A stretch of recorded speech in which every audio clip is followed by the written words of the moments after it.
มา3 โมงตามเวลาไวด้อยนึงเนาะเพราะว่าเฮาซีไลท์ไปพร้อมแล้วก็จัดเครื่องเกียมเครื่องไปพร้อมเครื่องเข้ามาอีกเป่าหนึ่ง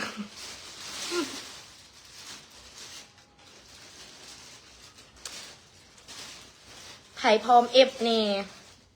มีเอาโทรศัพท์มาเข้าเบิ้งเนี่ยแล้วก็ไปกดแชร์เนี่ยกดแชร์ให้ในเด้อทุกคนเข้ามาแล้วกดแชร์ให้ในเด้อเดี๋ยวซีซอกตัวแจกก่อนเอาตัวแจกก่อนบอก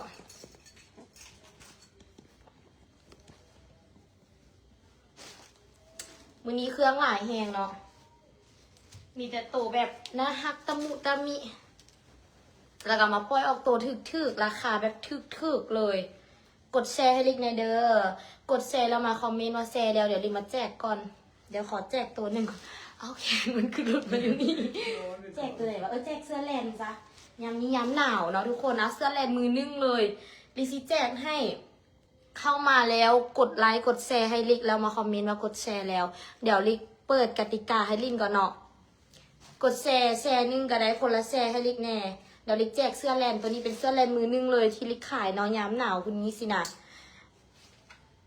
เสื้อแลนมือนึ่งเด้อทุกคนตัวนี้ลิกซี่แจกแต่ยังมีหลายตัวอยู่แล้วค่ะน้องมีคนที่ซื้อก็ขายเนาะแต่ว่าลิกซี่แจกก่อนอะแจกสีใดวะแจกสีขาวซะสีขาวยังหลายตัวสิแจกสีขาวเฮ็ดทรงผมลายใกล้แม่จึงขายดีตัวใดทรงผมลายใกล้ตัวนี้ว่ะทรงผมอันนี้มันวะทรงผมอันคนโทรหาอย่าโทรหาเด้อไลฟ์สดอยู่ฮอนบอกมีเปิดพัดลมไหมพัดลมยังแชร์ให้ละเด้อขอบใจเด้อฝากกดแชร์ให้แน่เดี๋ยวสีแจกเสื้อแลนตัวนี้ให้เสื้อแลนตัวนี้เป็นเสื้อแลนมือนึ่งเลยที่ลิกขายเนาะแต่ว่าลิกสิมาแจกให้คนแชร์ก่อนเข้ามาแล้วกดแชร์ก่อนเดี๋ยวลิกจะเริ่มให้คนฮอดประมาณ80 คนซะเนาะ80 คนแล้วลิกมาปล่อยรหัสเลย80 คนแล้วลิกสิปล่อยรหัสเดี๋ยวลิกสิพิมพ์รหัสแล้วให้ทุกคนพิมพ์มาตัวนี้แจกเด้อเข้ามาแล้วกดแชร์แล้วก็มาเอาตัวแจกก่อนเลยมาเอาเสื้อแจกก่อนเลยกดแชร์ให้ลิกคนละ1 แชร์แล้วก็มาคอมเมนต์ว่าแชร์แล้วถ้าแชร์แล้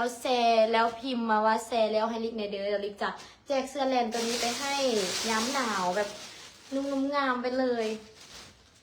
ตัวนี้ให้ฟรีไปเลยเนาะมีแต่เกียร์มาดิ้นเกียร์แล้วกันเห็นน้องบอเห็นเด้อลมนภาเนาะแชร์แล้วน้ำเพชรโอเค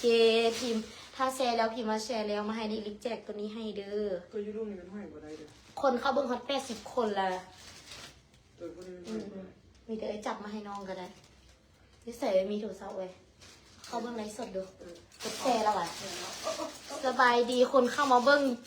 47 คนเนาะมื้อนี้เขาจะมาปล่อยเครื่องออกแบบหลายแฮงอันนี้เฉพาะตัวที่ห้อยเนาะแล้วยังตัวที่อยู่ลุ่มเน่เอาเขียนเลย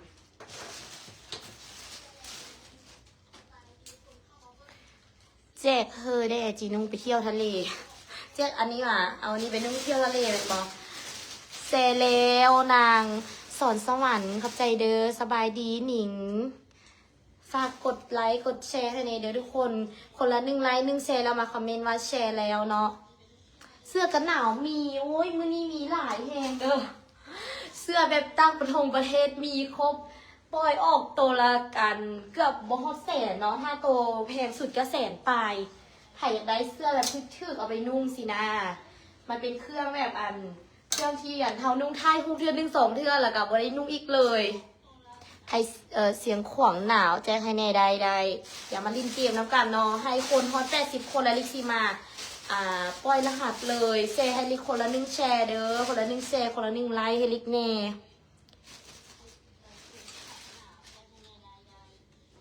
มีจดรหัสมา2 ตัวเลขจะให้กับเจ้าพิมพ์เลยจดรหัส2 ตัวใดก็ได้ตอนนี้มีกำลังจดรหัส2 ตัวเนาะผู้ใดที่กดไลค์กดแชร์แล้วพิมพ์มาเลยเลข2 ตัวถ้าพิมพ์ถึกฮับไปเลยเนาะเสื้อผืนนี้ฟรีโอเคตอนนี้แมนตัวเลขอยู่นี่ละเด้อ ตัวเลขอยู่น้ำมือลิกแล้วเด้อเลข2 ตัวเนาะใครที่กดแชร์แล้วพิมพ์มาเลย ถ้าพิมพ์ถึกคนแรกเอาไปเลยเนาะเสื้อแลนสีขาวผืนนี้ เป็นเสื้อแลนมือนึงเลยเนาะทุกคนเอาไว้เป็นนุ่งย้ำหนาว พิมพ์มาเลยเลข2 ตัวไผ่ที่แชร์แล้วพิมพ์มาเลยเด้อถ้าไผ่พิมพ์ถึกเป็นคนแรกรับไปเลยเชื่อตัวนี้ฟรีๆแชร์แล้วพิมพ์มาเลยเลข2 ตัวตัวนี้เป็นแจกเด้อไผ่พิมพ์ถือเอาไปเลยเนาะทุกคนมื้อนี้มีเสื้องามๆมาให้ทุกคนลิ้นหลายแหงตัวนี้ก็ราคาแค่100,000นิดๆเนาะบางโตกับบ่ฮอด100,000เนาะคือบางโตอันนี่เสื้อกันหนาวอย่างมีครบเนาะตัวนี้แม่นราคา100,000 กีบทุกคน เดี๋ยวสิไปให้พิมพ์มาเลยเนาะทุกคนลิกสิเอาตามสัญญาณโทรศัพท์หน่วยนี้เลยเด้อพิมพ์รหัส2 ตัวมาถ้าไผ่ถือก้อนลิกจะเบิ้งตามตัวนี้เลย01ยังบ่ถึก26ยังบ่ถึก55ยังบ่ถึก35ยังบ่ถึกเด้อ901765ยังบ่ทันมีไผ่ถึกเนาะพิมพ์มาเลยถ้าพิมพ์แล้วถึกแล้วแต่ว่าบ่ได้แซ่สินะลิกก็บ่ให้เด้อต้องได้แซ่ก่อนเนาะแล้วจึงมาพิมพ์223717ยังบ่ถึกเด้อ โอ้ย 60ยังบ่ถึก93ยังบ่ถึกเด้อเอาเสียงลงเลยดูอาย12ยังบ่ถึกเด้อ23ยังบ่ถึกตอนนี้ยังบ่มีคนถึกแต่ว่าใกล้แล้วเนาะใกล้แล้ว ตัวนี้มี มันมีเลขต่ำกับเลขสูงถ่ายให้อุ้ยงามเลยมีตัวได้งามเราบ่ขายเด้อไอ้นุ่ง มีคนจอย มึงดู มีแอล ยังมีป้ายอยู่นะบางตัวยังมีป้ายอยู่ป้าเอองามมีแต่ตรงงาม99ยังบ่ถือ93 67 68ยังบ่ถือถ้าไผ่ถือก่อนเอาไปเลยเด้อเสื้อตัวนี้แจกให้ก่อนเนาะ36ยังบ่ถือไกลสิถือแล้วมีคนไกลสิถือแล้วนี่รหัสอยู่น้ำมือลิกเลย20ยังบ่ถึกเด้ออย่าลืมกดแชร์ให้ดีเด้อถ้าแชร์แล้วถ้าว่าถึกเนาะแต่บ่ได้แชร์ก็สละสิทธิ์เด้อทายให้อีกตัวหนึงซะมีเลขเก้ามีเลขเก้าทายให้ แล้วทางหลังมีสิโดน เกือบสิเอาเลขเก้าทั้งหลังอุ้ยมีคนถึกแล้ว เอาซ้ำมาไหม มีคนถึกแล้วอันสอนนาลีว่ะน้อยแมันบอน้อยได้เดี๋ยวน้อยแซ่บอแล้วก็เด้อ มันจะขึ้นมาหรอวะ แซ่แล้วน้อยได้เนาะยวนเดี๋ยวอันแคบให้ลิกเน่น้อยเนาะอันสอนนาลีรหัสอยู่ในมือลิกนี่29มันบอกมีเขียน29มันบอก29เนาะรหัสที่ถึกเป็น29สอนนาลีได้เนาะหรือว่าน้อยเหมือนบ่แคปให้ลิกเนเดอร์ตอนนี้มีคนถึกไปแล้วเนาะเดี๋ยวลิกฝากให้โอเคแคปแล้วทางหาลิกยู่วัดยู่อันเมชินเจอร์ในเดอร์คนที่ถึกเป็นสอนนาลีเนาะเดี๋ยวจะติดรหัสแบบนี้ไว้เดี๋ยวจะติดไว้ว่า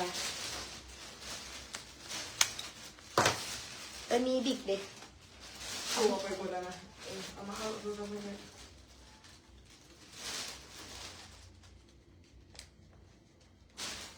เอาอันนี้ตัวแขนยาวนี่ก็ตัว โอเคทางหาลิกเดอร์เดี๋ยวลิกฝากให้น้องน้อยหรือว่าสอนนาลีได้อ่ะโอเคทุกคนต่อไปลิกจะมาขายเครื่องแล้วเด้อวันนี้ไผ่อยากได้ผืนใดนาเกียมเนาะมีแต่ตัวราคาถึกๆแล้วก็มีแต่ตัวงามๆตัวนี้มีคนได้ไปแล้วของฟรี บ่ขอ แจกบป่าอันนี้ก่อนก็ได้ดูเซลขอว่ะ บ่ขอนี่ ตีขอมาหลายๆมา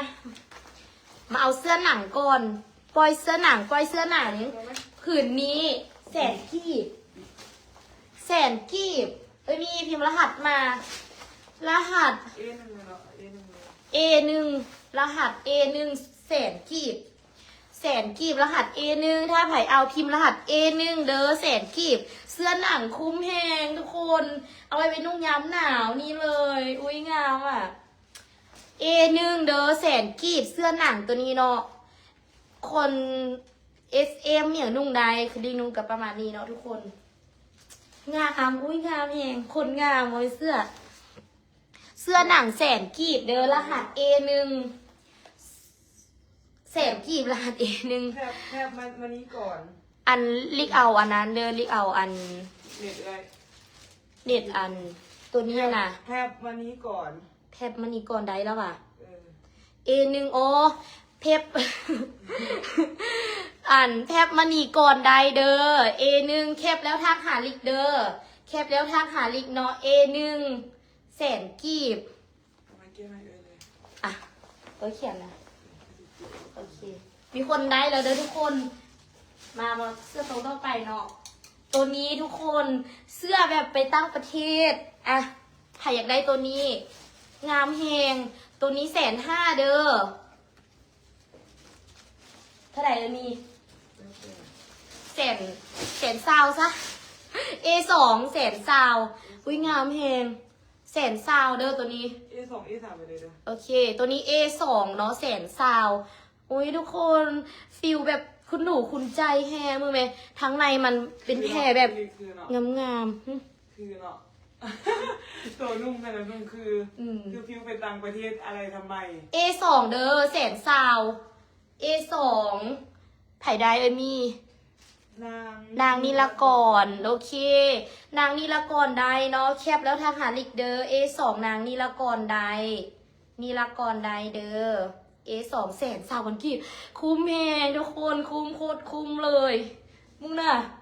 อุ้ยฟิลคืออยู่ต่างประเทศเลยไผ่มาเอฟไลฟ์สดนี้นะถือว่าคุ้มเนาะเพราะว่าซื้อมานุ่งเทื่อเดียวแล้วก็ปล่อยออกสินะอ่ะ มันปกติมันจะที่พับเข้ากับประเทศเดือนนี่แหละ โอเค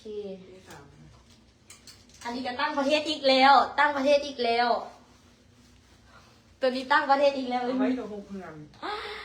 โมเมนต์อย่างใดเสียดายเครื่องสุดๆเลยแต่ว่ามันบ่มีบ่อนไว้ค่ะนะห้องน้อยโพดบ่มีบ่อนซีไว้ ตัวนี้ A3 ตัวนี้ก็100,000อุ้ยงามแท้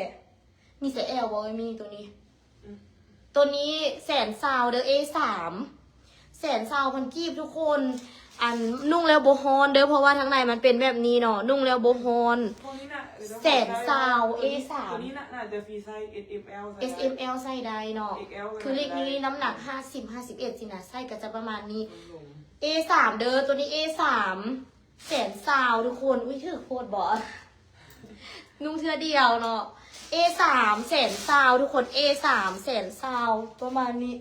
เอาไว้เป็นนุ่งเลยเนาะย้ำหนาวสบายดีสาวลิกสาวดอยสบายดีน้องลูกหมีอยู่อุดมไซน่ะ อากาศหนาวเนาะเอาเสื้อกันหนาวไปนุ่งเดินน้องลูกหมี A3 100,000ทุกคนพิมพ์มาเลยเนาะ A3 100,000ผู้ใดไว้ผู้นั้นใดเด้อ A3 รหัส A3 100,000วันกีบเสื้อตัวนี้เนาะทั้งในแบบนุ่งแล้วโบฮอนเด้อตัวนี้นะนุ่งแล้วแบบเย็นสบายสาวนา เลยแบบฟิลตั้งประเทศประจัยอะเลิศสวย ถ้าไผเอาพิมพ์ให้ลิกในเด้อเปิดแฟลชกับโบเปิดแฟลชตัวใด ได้แล้วตัวนี้ ตัวนี้เปิดแฟลช ไม่เปิดหรอ ลองโบเปิดแฟลชเด้อ เดี๋ยวลองเอา อันนี้โบเปิดแฟลช บ่เปิดงามก่อน เนาะ เปิดมันคือสีดำ A3 มีคนเอาบอสุดนอนได้โอเค เดี๋ยวลิกไปสุดนอนให้ A3 ยังบ่มีคนเอาเนาะถ้าไปตัวไม่ละละ ๆตัวนี้ เรียงเลย มันน้อย SM เด้อ50-60 อันนี้มันเนี่ย เสื้อก็ส่งไว้ดุงเล่นๆซิวๆ อันนี้ขายเท่าไหร่อุ้ยอันนี้มันเป็นอันอีหยังก่อกระจะเอิญทุกคนตัวนี้ 60,000 60เป็นสุดเด้อแพงงาม60,000 XM ไส้ใดตัวนี้เป็นสุดนี่เลย เป็นทรงขาสั้นแบบนี้เนาะนี่เป็นสุดแบบนี้60,000กีบ A3 60,000กีบ A3 ทุกคน60,000กีบ A3 เนาะตัวนี้แพดีแพงามเด้อตัวนี้บ่ได้นุ่งเลยนี่ อันนี้มันโซ่งางเนาะอันนี้มันเสื้อ SM ไส้ใด A3 รหัส A3 เด้อ60,000กีบตัวนี้รหัส A3 60,000กีบพิมพ์รหัส A3 60ให้ลิกแน่ A3 60โอเค อันผู้ใดใด ขันใส่แก้วมัน ขันใส่แก้วมันนีได้ไปเนาะแคบแล้วถ้าหาลิกเนี่ยเด้อเอ้ยมีแคบแล้วอะเอ้ยมีแคบได้ไหมบดจู ตัวสีเขียดอันนี้เหรอ เขียนได้แล้วก็แคปได้มันจึงชื่อว่าเป็นเสื้อตัวใดอะนะแคปเลยเด้อแคปละโอเคขันใส่ได้เด้อขันใส่แก้วมณีได้เนาะอันนี้60,000 A3 อะตัวนี้เลยไปสุดต่อไปเนาะสุดนอนมันมีแต่สุดนอนแบบอันนั้นนะ เป็นชุดนอนแล้วก็กระโปรงขาวเหมือนกัน ตัวนี้บอกไปตัวนี้สิสุดออกงานงามๆเด้อสุดออกงานงามๆตัวนี้เป็นสุดออกงานไซส์เอสเด้อทุกคนปล่อยออกเด้อ90,000แพงามแหงมีอะไรนุ่งบอกงามแพงปากงามมึงไหมปักดอกไม้ตัวนี้แม่นยังหลายตัวอยู่เด้อยังหลายตัวอยู่ ถ่าย40,000 ตัวนี้90,000เนาะได้เป็นสุดเลย ได้เป็นสุดเลย90,000ตัวนี้ไซส์เอสเด้อนุ่งเสื้อตัวนี้ไส้ละกันนุ่งอันนี้แบบเลิศสินะเอซี่ทุกคนแม่นบอกมีเอซี่พิมพ์รหัสป่าไว้เลยเอซี่90,000เอซี่90,000เด้อตัวนี้เอซี่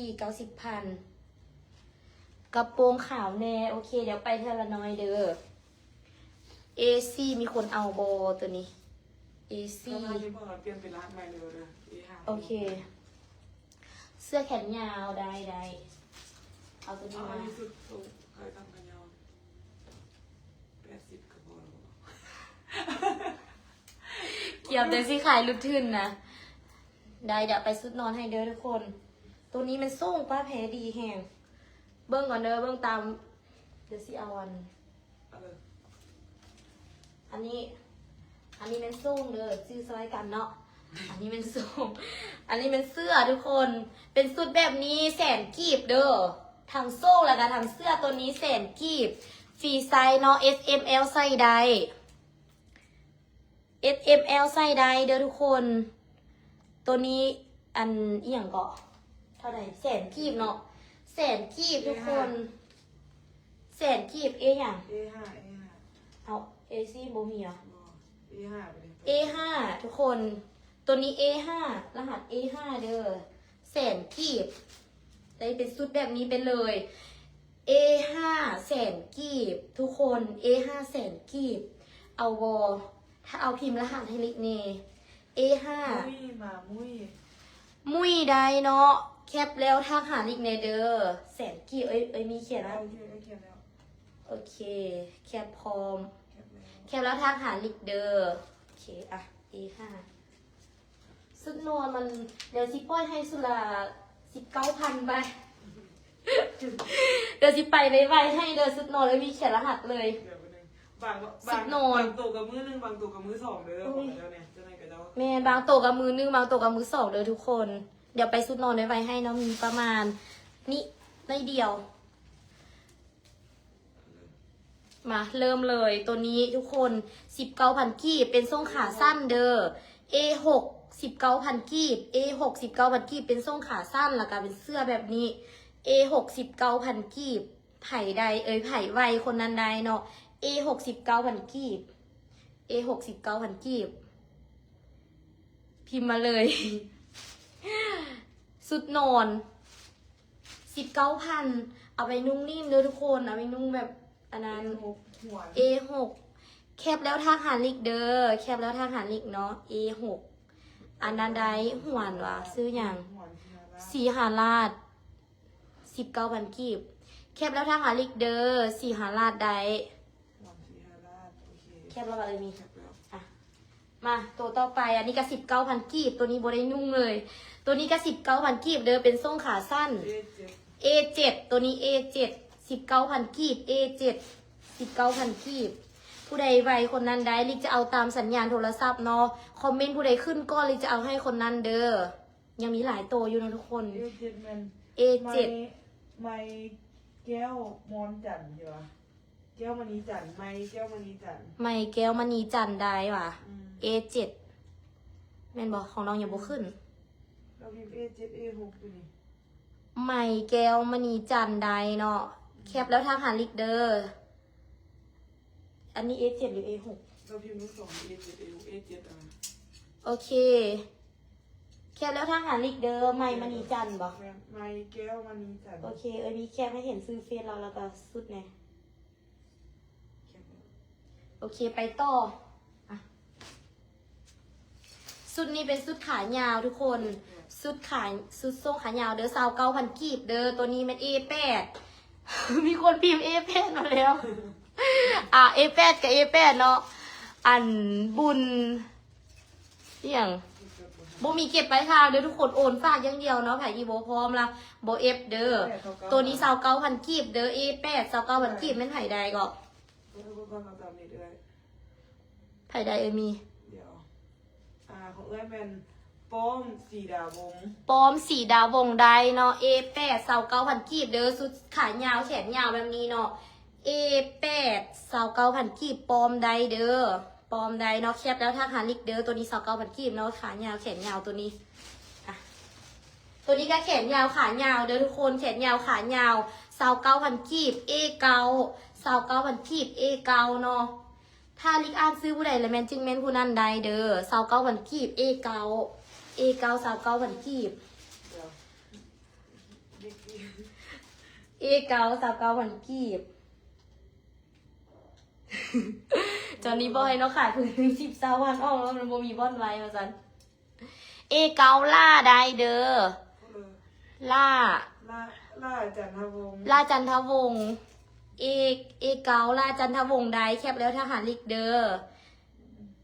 อันนี้ลิกจะเอาตามสัญญาณโทรศัพท์เนาะบางคนเมนก็แต่ว่าขึ้นหน้าของลิกก็ลิกจะเอาคนนั้นเนาะ เอามา อ่ะ เอา ต่อไป A10 ว่ะ เออ A10 ตัวนี้ก็29,000กีบ A10 เป็น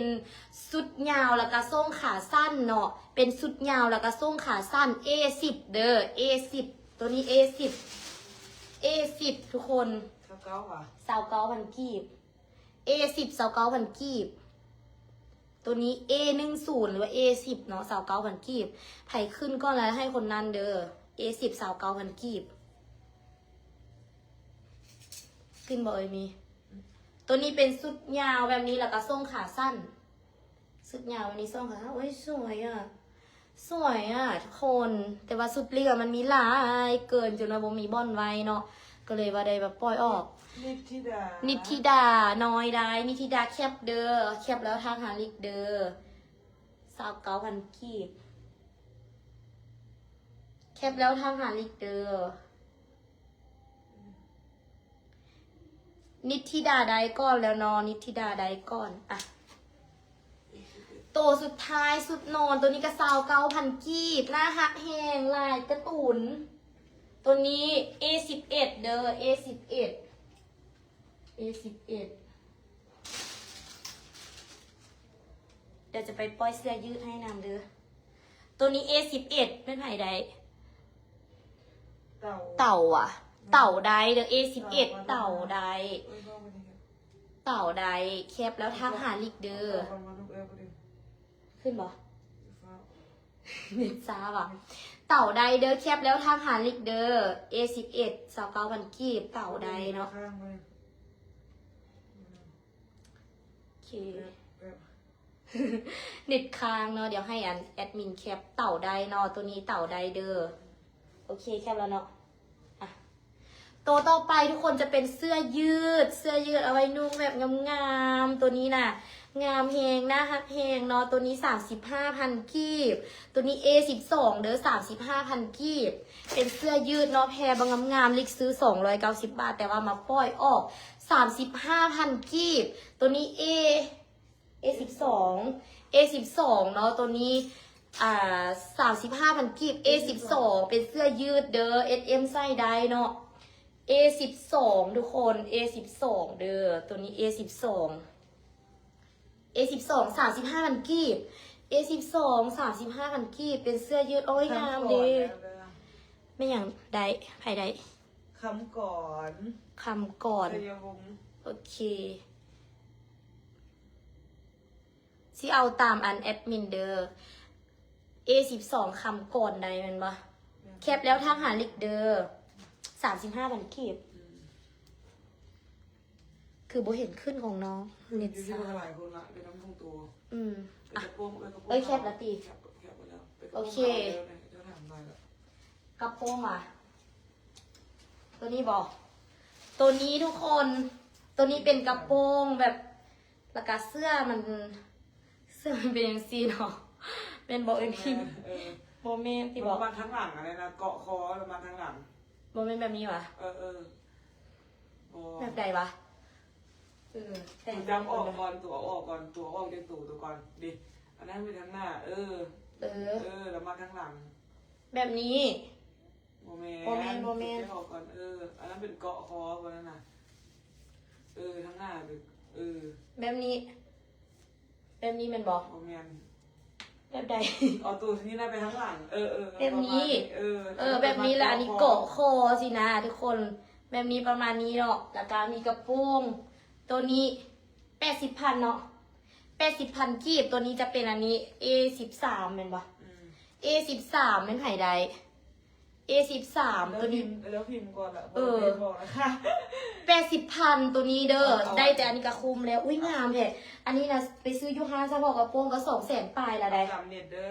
เอาตามเน็ตเด้อไผ่ใดมีตัวนี้ A13 หญิงฮักเสียงดารา หนิงฮักแสงดาราใดเนาะ A13 แคปเลยมีหนิงแสงดาราเป็นปะ ฮักเสียงดารา ฮักแสงดาราหนิงฮักแสงดารา ได้ทั้งกระโปรงแล้วก็เสื้อตัวนี้เด้ออันเอฟแล้วอันโอนเด้อทุกคนเพราะว่า กดมาเลย โมมีปลายทาง กดออกมาเลย4,000เท่ากันเลยนะ มาไปตัวต่อไปตัวใดดี เอาเสื้อแลนด์บ่มาเอาเสื้อแลนด์คอเต่ามาทุกคนเลยสิป้อยราคาถึงๆให้เสื้อแลนด์คอเต่าเนาะสีขาว รหัสเท่าไหร่ 29,000กีบเด้อ29,000กีบมือหนึงเท่หวะ29,000กีบมือหนึงเนาะเอาเสื้อแลนด์ป้อยเสื้อแลนด์ออก สีขาวATP มาเอาสีขาวก่อน A14 ทุกคน29,000กีบ A14 สีขาว เสื้อแลนด์สีขาว A14 เสื้อแลนด์สีขาว A14 หญิงฮักเสียงดารากัน หนิงฮักแสงดาราใดตัวนี้ แต่ว่ามันมีหลายตัวอยู่เด้อ เดี๋ยวไปเรื่องนั้น โอเคไป มีนุดน้อยได้นำหนิงแสงดาราโอเค ไปเรื่องอะไร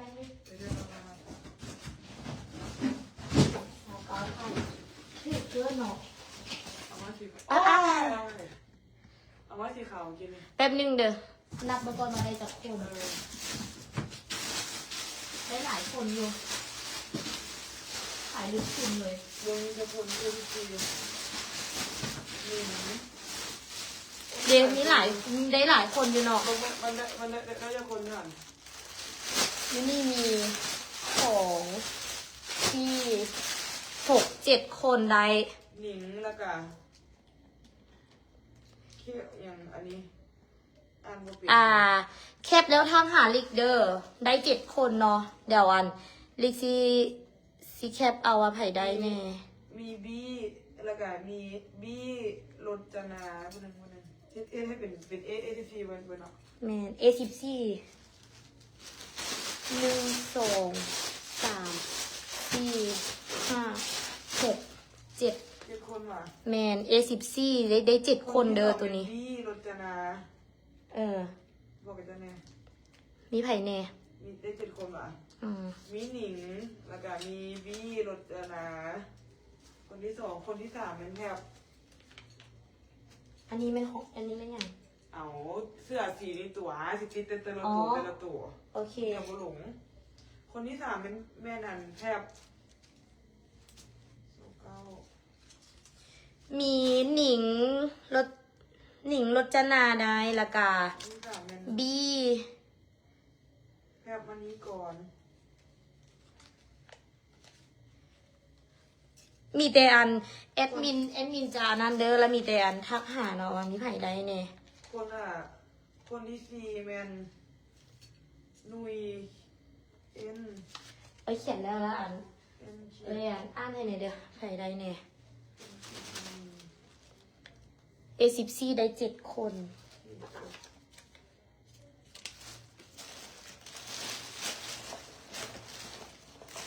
คนที่ 5แทนคำ 4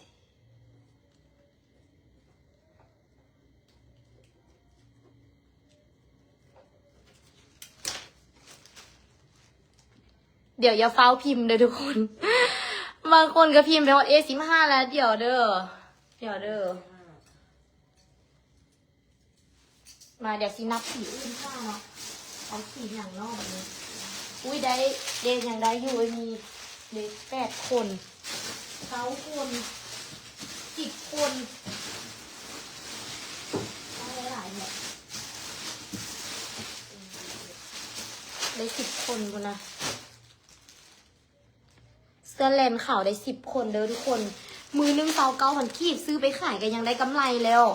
2 4 6 10 คนว่ะอย่าฟ้า โบอันเอาแต่ประมาณ7-8 คนก็ได้เอาแต่ประมาณ7-8 คนก็ได้ผู้ใดได้ละลิกซีทักหาเด้อทุกคนตัวเสื้อแลนนี้ผู้ใดได้ละลิกซีทักหาเองเด้อวันนี้เปลี่ยนรหัสไปตัวไม่เนาะ อย่าฟ้า เดี๋ยวซีลองตัวไม่ค่ะอันนี้นี่คือว่ามี3 สี เพิ่ม SMT แป๊บนึงเด้อทุกคนแอดมินเฮายังหัวหมุนอยู่เนาะเดี๋ยวซีมารีวิวตัวนี้ให้ท่าแต่ว่าวันนี้เฮาสิเปลี่ยนรหัสแล้วเด้อเฮาสิเอารหัสตามลูกค้าแล้วเด้อ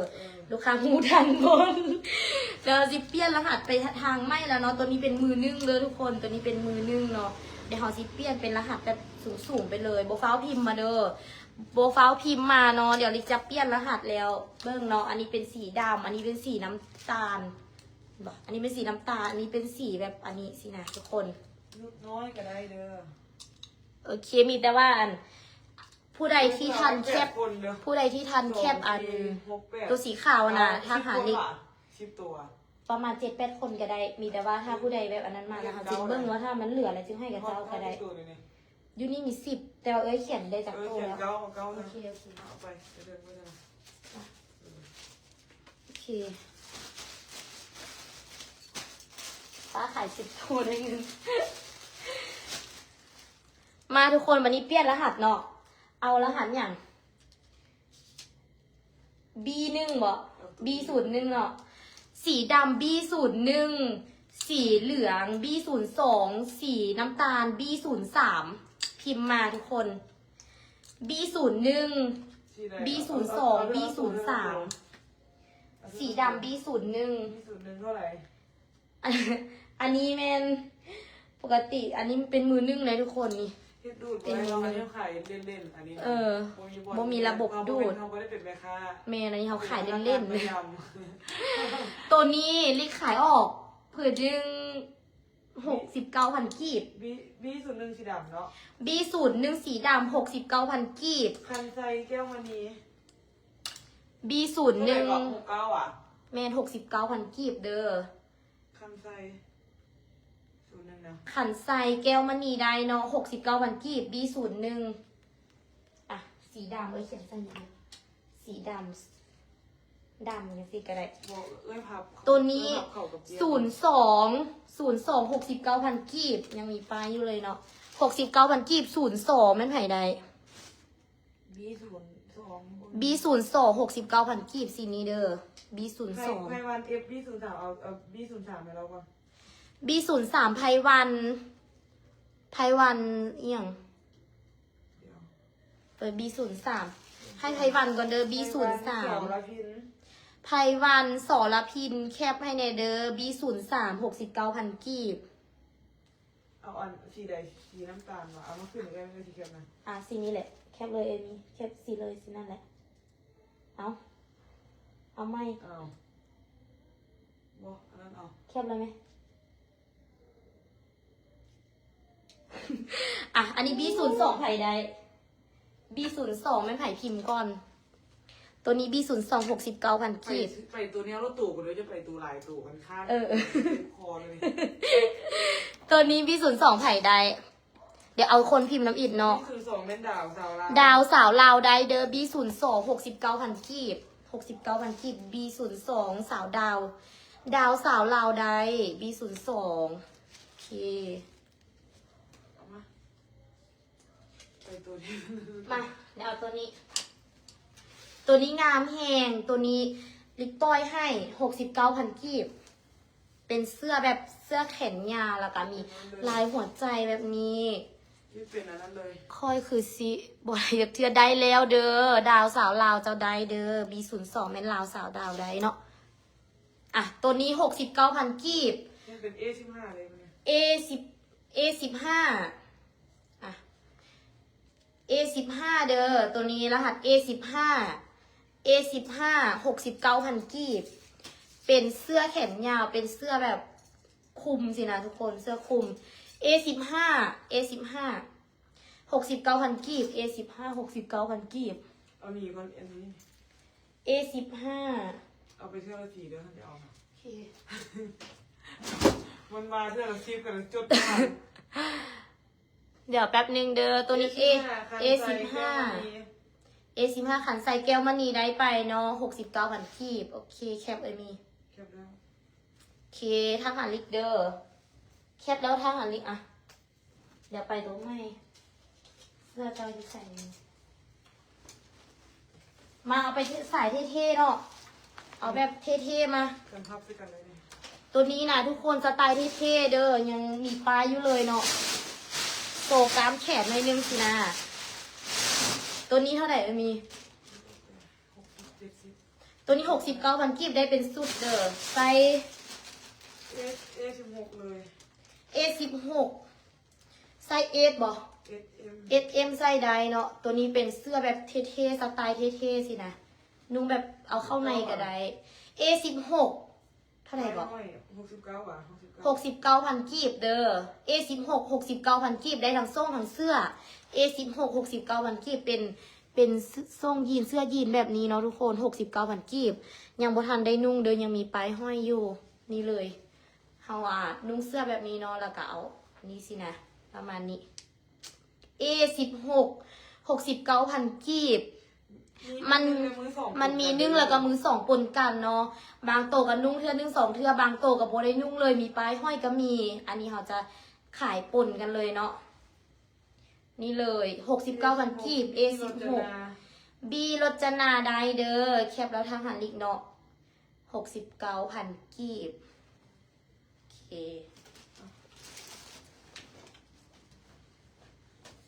เอาเครื่องเอาขึ้นมาเลยเดี๋ยวไปตัวนี้ให้ทุกคนตัวนี้แพงงามแหงตัวนี้งามแหงเลยทุกคนเป็นแบบน่าฮักแบบนี้น่ะ ตัวนี้ปล่อยออกแสนซาวเป็นเพลงงามๆเนาะมีหมวกอย่างแบบนี้ ซื้อมา300,000กว่าปล่อยออกแสนซาวรหัส A17 ป่ะ A17 เด้อแสนซาว A17 แสนซาวรหัส A17 แสนซาวงามๆ SM ไส้ใดเนาะทุกคนหน้าหักตะมุตะมิแบบนี้เลย A17 โอเคเดี๋ยวจะไปไวๆให้เลยเนาะ A17 แสนซาวเด้อทุกคนแบบนี้เลยเนาะหน้าหักแบบนี้นี่ทั้งหลังทั้งหน้าฮีทได้เนาะทุกคนอันนี้ฮีทได้นี่งามๆแบบนี้เลย A17 เด้อ A17 แสนซาวทุกคน A17 แสนซาวตัวนี้ A17 แสนซาวพิมพ์มาเลยผู้ใดไวผู้ใดได้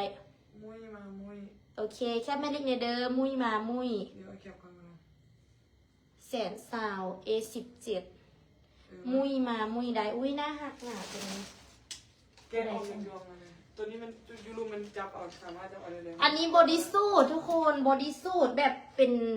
นจำสินะทุกคนงามเด้อตัวนี้เด้อลิงนุ่งไปน้ำกัดยอละปามือนั้นนะมีคนถามหลายเนาะมาเอาอยู่นี่ทุกคนแพงงามแพงบได้แพงกะโลกกะลาเด้อมันเป็นแพรแบบงามๆแบบนี้เลยเนาะนุ่งแล้วแบบฮัดหูปีขนาดแล้วก็งามแพงเด้อนุ่งไปน้ำตกบอยอย่างสินะก็งามก็เลิศก็สวยเนาะตัวนี้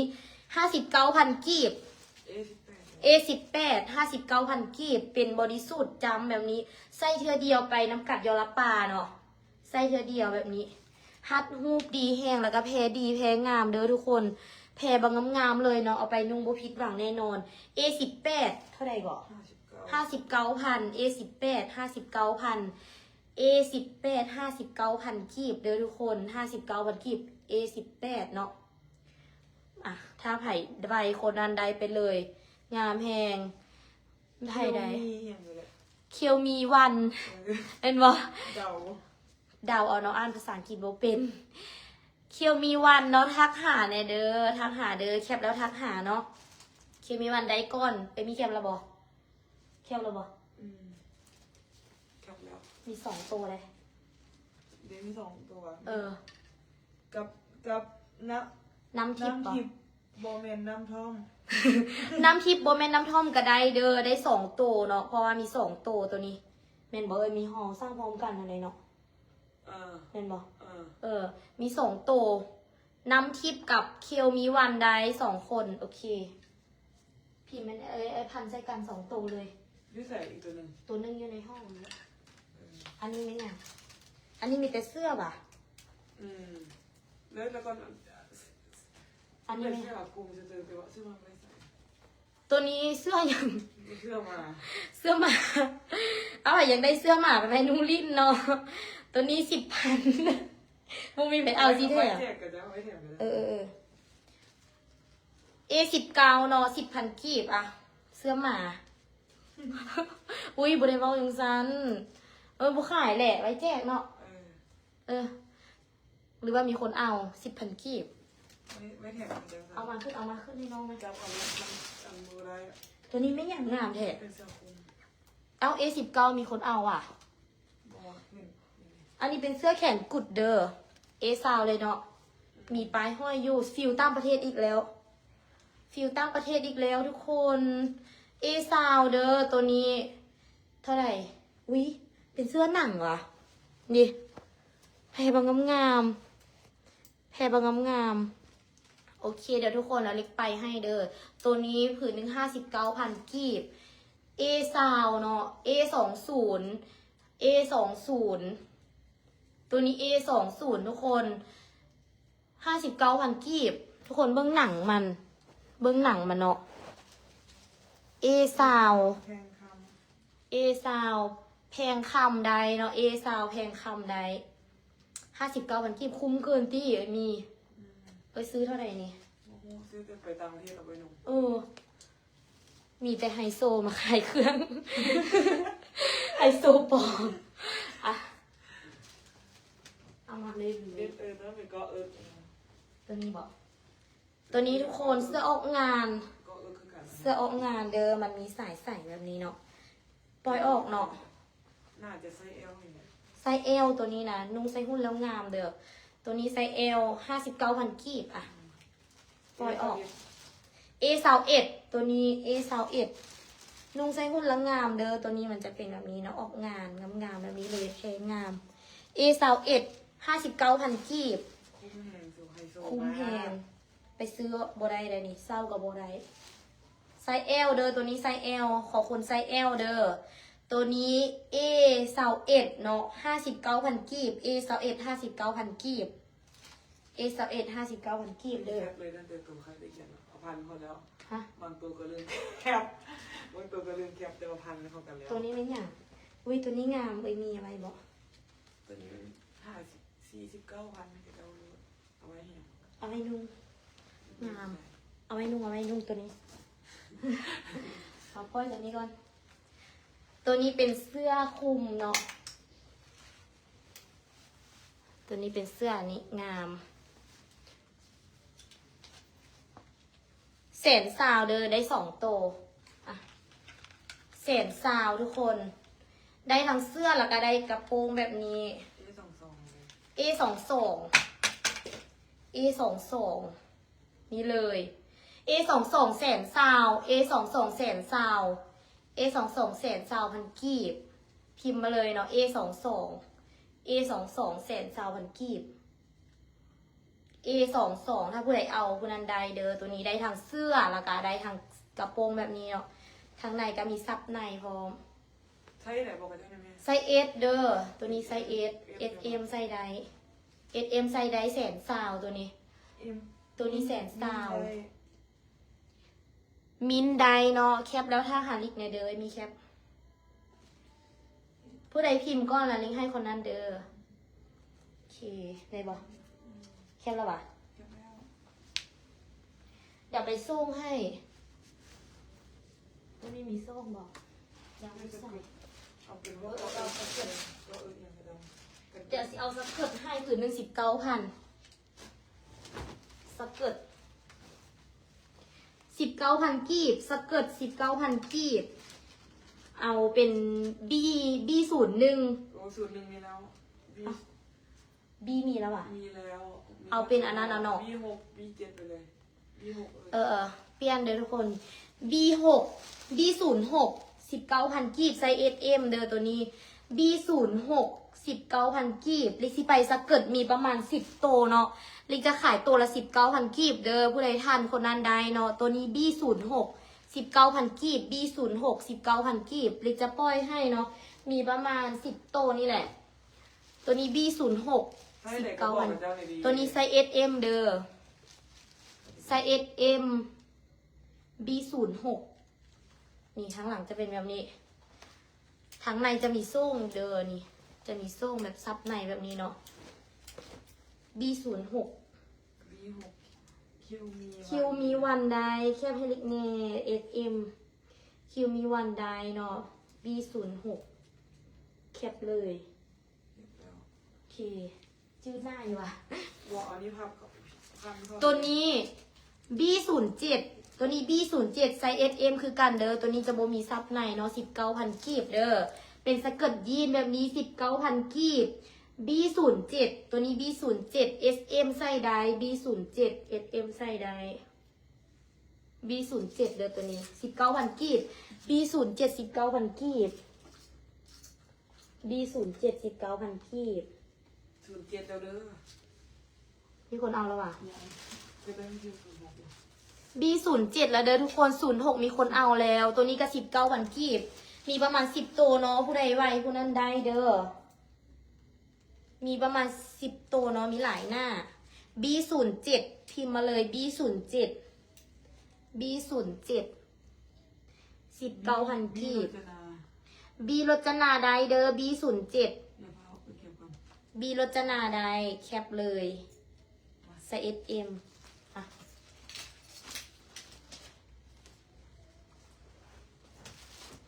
ตัวนี้แมนไซส์เอ็มเนาะแต่ว่ามันเป็นหัวแบบหัวแอลลอยสินะทุกคนอุ้ยงาม19,000กีบเด้อ B08 B08 มีซับในเด้อมีซับในแต่ว่ามันจะเป็นแบบลอยแอลลอยสินะทุกคนงามใส่แล้วก็คือจ้อยแฮง B08 19,000กีบ SM ใส่ใดลิกาใส่ใดเนาะตัวนี้ SM ใส่ใดเด้อ B08 19,000กีบ B08 19,000กีบ เสื้อเช็คเดสีดำ ได้เดี๋ยวลิไปสะเกิดแล้วลิจะไปอ่านเสื้อข้างหลังให้อีกเนาะ B08 B8 มีคนเอา อะ อะใส่ SM ใส่ได้เด้อเพราะว่ามันเป็นแอลลอยค่ะนะเขาใส่แบบ คันว่าเราพิมพ์ผ่านเลย คันว่าเอาแล้วพิมพ์ผ้าแน่ๆโมแต่บางทีก็จะเอาแล้วนิดเฮาซาค่ะนะ น้ำทิพย์โบแมนกระทอม น้ำทิพย์บ่แม่นน้ำกระทำได้เนาะ B08 น้ำทิพย์ได้เด้อ B08 น้ำทิพย์ได้ที่จริงก็จะเอาพิมพ์เนื้อนิดเฮาซามาตัวนี้ B09 B09 SM คือกัน B09 19,000กีบ B09 19,000กีบตัวนี้บ่มีซับในเด้อ SM ใส่ได้ SM ใส่ได้ B09 แม่นบ่ B09 B09 SM ใส่ได้ตัวนี้เลย เมื่อกี้เอ้ยก็แคปอยู่อ่ะ แคป B09 SM ใส่ได้ ส่งบ่มีเด้อไม่ได้จะเป็นชุดส่งเสื้อ แมนมียูส่งก็มี เดี๋ยวจะไม่ไปให้ ยังมีหลายตัวนะ ผู้ใดยังบนฟ้าวนอนฮะนะถ้าก่อนเด้อทุกคนมีเครื่องหลายแหงมีทั้งส่งทั้งเสื้อทั้งชุดอะไรทำไม everything B รจนาได้ 09 B09 B รจนาได้ เท่าไหร่ก็19 19,000ทุกตัวเลยเด้อสะเกิดเด้อโอเคอ่ะ โอเค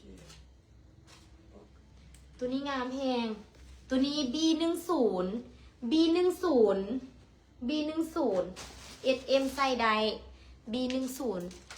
19,000กีบแพงงามเด้อทุกคนบริกะโหลกกะลา เดี๋ยวจะได้ไปให้เด้อเสื้อแขนยาวผ้าทวิต B10 B10 ตัวนี้ เดี๋ยวจะได้ลิกไปให้เด้อทุกคนลิกปล่อยสะเกิดออกอีกก่อนยังเหลือประมาณ 4-5 ตัวยังเหลือไซส์ SM เด้อตัวนี้ SM ก็ทุกตัว แมน SM เบิดทุกตัว เสื้อแขนยาวเนี่ยอะไร โอเค เดี๋ยวไปให้ ป้าเขาลาย B10 นิ่มได้เห็นบอก มิ้น มินได้โอเคแคมเพนิกแน่ งามแหงไปใส่กับเสื้อสีขาวเด้อไกซีฮอดอ่านสงกรารแล้วเนาะ แคปก่อน แค่แล้วบ่ เดี๋ยวโอเคแคปแล้วทางหาอีกเด้ออ่ะมาตัวนี้จะเป็นไซส์ S มินิเนาะแบบคนไซส์ S สินะ B11 ไซส์ S มีซับในเด้อตัวนี้ 19,000 กีบ 19,000 กีบ B11 19,000 กีบ เดี๋ยวป้อยสะเกิดออกแล้วเลยจะไปตัวไม่ให้เด้อทุกคนเพราะว่าสะเกิดมันยังเหลืออยู่ประมาณ 4-5 ผืน ตัวละ 19,000 กีบเด้อสะเกิดเด้อ 19,000 กีบ B11 19,000 กีบ B11 ลิกจะให้คนที่แบบขึ้นหน้าไลน์ก่อนเด้อเพราะว่ามันมีคนหลายคนมาคอมเมนต์แล้วมันขึ้นผู้ใดก่อนแล้วให้คนนั้นนะผู้ใดไวแล้วผู้นั้นใดนิ่มใดมินใดเนาะ B11 มินใดเด้อ เดี๋ยวแคปก่อน มินใดผู้ใดเอฟล่ะเอาเด้อบ่เอาประจานเด้อ ตัวนี้ B12 คอจนเข็ดไปเด้อ B12 ทุกคน B12 19,000 กีบ B12 19,000 กีบ SM ใส่ได้คือกันบอไอกัสซิมาอยู่อ่ะ B12 19,000 กีบ ตัวนี้ B12 19,000 กีบเด้อ SM ใส่ได้ B12 นี่เลย B12 ตัวนี้งามเพลงยังมีหลายตัวบางงาม B12 ที่จริงก็อยากจ้องไว้ไส้แต่ว่าจ้องไว้แล้วก็บอไส้มันมีหลายตัวโพด B12 เน็ตซาเนาะบอกขึ้นไว้นะ บ่ขึ้นอยู่ที่ก็บ่ขึ้นเอาตั้งแต่สลับเสื้อสลับกับสเกิร์ตสลับเสื้อให้ต้องกันเลย มื่อนี้เขาจะไล่ไปยาวๆจนเครื่องมืดเลยเนาะ บ่ขึ้น คันว่าผู้ใดแบบอยู่ทางท้ายนะแห้งจะได้ราคาถือ สองฟ้าใส ฟ้าใสใด B12 ฟ้าใสได้เด้อแคปเลยฟ้าใส ที่จริงกระเจ้าพิมพ์แล้วแต่มันไม่ขึ้นเลยแคปแล้วบอก ขึ้นเลยละคนเลยเน็ตไป มาตัวนี้แห้งงาม B13 SM ใส่ได้ B13 B13 งามแฮงโอ้ย19 วันกีบซื้อใส่ได้ ไปสุดสีขาวสิลับปะโอเค เดี๋ยวไปตัวนี้แล้วสิเอาสุดสีขาวให้เบิ้งตัวนี้ว่าสุดสีขาว อันนี้ B13 เด้อพิมพ์มาเลยทุกคน B13 เดี๋ยวสิไปสุดนี้ให้ ตัวนี้มันนุ่งประมาณนี้ FM ตัวนี้ SM ใส่ได้เด้อ ใส่ได้ ตัวนี้ใส่ได้ ไปยังห่อยอยู่เลย แมนมือนึ่งเลยเนาะนี่ ตัวนี้เท่าไหร่ เสียดาว ตัวนี้100,000เด้อ B13 อ่ะเมื่อกี้นี่ B13เป็นอะไรทำให้เธอเกิด อ่ะแคปก่อน B13 B รจนาได้ B13 B รจนา ยังบ่ขึ้นในแคปมัน แป๊บนึงเด้อ B รจนา เสื้อก็มีแต่เป็นสูตร เสื้อเกาะอกมีหลาย เดียว B13 ให้รจนาก่อน ไปไว้แน่กันจะว่า มันเน็ตซ่านะแคปแล้วล่ะ แคปแล้ว ตัวนี้100,000ทุกคน100,000 นั่นเลย A ซาวซีเลย A ซาวซี่100,000 A ซาวซี่ตัวนี้100,000 A ซาวซี่เด้อเป็นชุดแบบฮาร์ดบ้าร์แบบนี้ A ซาวซี่ ได้ปัดได้เข้าไมค์ก็เถอะนะเข้าไปตรงนี้ A ซาวซี่เด้อทุกคนตัวนี้ A ซาวซี่100,000เนาะเพลงงามทั้งหลังเป็นสมอก SM ใส่ได้เด้อนี่เลยเนาะมันจะมีย่อยแบบนี้ย่อยแบบนี้ A ซาวซี่100,000ตัวนี้เกาะเอิกนะมีหลายเด้อเกาะเอิกนะสิไปเกาะเอิกให้ ตัวนี้เอาบอสิหรือว่าสิให้แถมตัวนี้ นะเป็นเรื่องนุ่งบ่ได้หรอก X สิวะเสื้อเด็กน้อยสิวะ มาเอาตัวนี้ให้ ตัวนี้59,000 กีบ59,000 กีบเป็นเกาะเอิกแบบนี้เด้อยืดได้เนาะ SM ใส่ได้เกาะเอิกตัวนี้นี่ เน็บซ่าดิ แบบนี้สายเดี่ยวเนาะก็จะเอิญมันเป็นแบบนี้นะ ปัดได้เข้าไมค์ก่อน A sound A เท่าไหร่ A ซาวห้า A sound 5ทุกคนตัวนี้ A sound 5 A sound 5นี่ทางหลังจะเป็นแบบนี้ทางหน้าจะเป็นแบบนี้เด้อ ยืดได้เนาะ SM ใส่ได้แล้วก็มีย่อยลงมาแบบนี้ เท่าไหร่ 59,000 กีบ 59,000 กีบแพงามเด้อตัวนี้นะแพยืดได้เนาะแพงาม 59,000 กีบ A25 A25 ตัวนี้ A25 59,000 กีบนุ่งแล้วแบบโคตรงามโคตรแบบหุ่นดีเลยเวลาใส่ตัวนี้แบบคือมันมีเอวมีก้นสินะ A25 มีโซ่ขายาวได้หว่าไหมคะ มีเด้อโซ่ขายาวก็มีเกาะเอิกก็มี ตัวนี้ A25 ตัวนี้คล้ายๆคือกันเนาะแต่ว่ามันจะมีมักซิปเกาะแบบนี้ทั้งหน้า ตัวนี้ A26 ราคา59 A25 กับ A26 เดิมกี่เดี๋ยวไปส้มให้ส้มยีนตัวนี้50,000ทรงยีน50,000อะ SM ใส่ใดรหัส A25 รหัส A25 เอนะเอสองหกเลยเอสองโซจิตแล้วเขาแปดเลย A28 เลยเนาะอะ ไปไวเด้ ตัวนี้ A29 ตัวนี้ A29 เอาไปภาพไปเก็บเลยตัวนี้ ไซเอส A29 ไซเอส59,000 กีบ A29 A29 เก็บเลยเก็บไปเก็บตัวนี้ A29 เด้อตัวนี้59,000 กีบไปได้ไหม เอาซับใส่ซับมาซับเสื้อซับอย่างเราเลย เอาชุดออกงาน บ่ บ่ พวกให้บ่ได้อันนี้นะ เอาชุดออกงานปะตัวนี้ชุดออกงานป้างามแฮงชุดออกงานเด้อทุกคนตัวนี้ A28 ตัวใดวะตัวนี้ได้จีเนาะ A28 มันบอกตัวนี้50,000 A28 อันวันไหนมันวะ แมน A28 แคปให้แน่ตัวนี้ 50,000 เอาส่งมาก่อน ไซส์ L มีโว เป็น ไซส์ L มีสุดเป็นสุดมีแคป เท่าไหร่ก็ 50ผืนละ50ตัวนี้อ่ะเป็น ตัวจะลงยังแอลบนเดือนตัวก็จะออกงานที่แดงหายกินอันนี้ก็แอลบนเกาะอึดเลยเป็นน้ำโทรศัพท์เอา มันแบบมันบูฮูชินุ่งจังไหนนะเนาะอันนี้เอาไว้ขายเป็นแบบฮูบเอาบอกเอาเป็นสเกิร์ตไป อันนี้สองตัว สเกิร์ตอุ้ยสเกิร์ตหนัง ไซส์แอลเด้อ สเกิร์ตหนังตัวนี้ไซส์ L เด้อ ML ใส่ได้เนาะเพราะว่ามันยืดทั้งหลังดิมันยืดทั้งหลังแบบนี้ ML ใส่ได้ตัวนี้เท่าไหร่แบบนี้ ขายเลยอยากขายแล้วก็ขายแล้วนะ 49เนาะ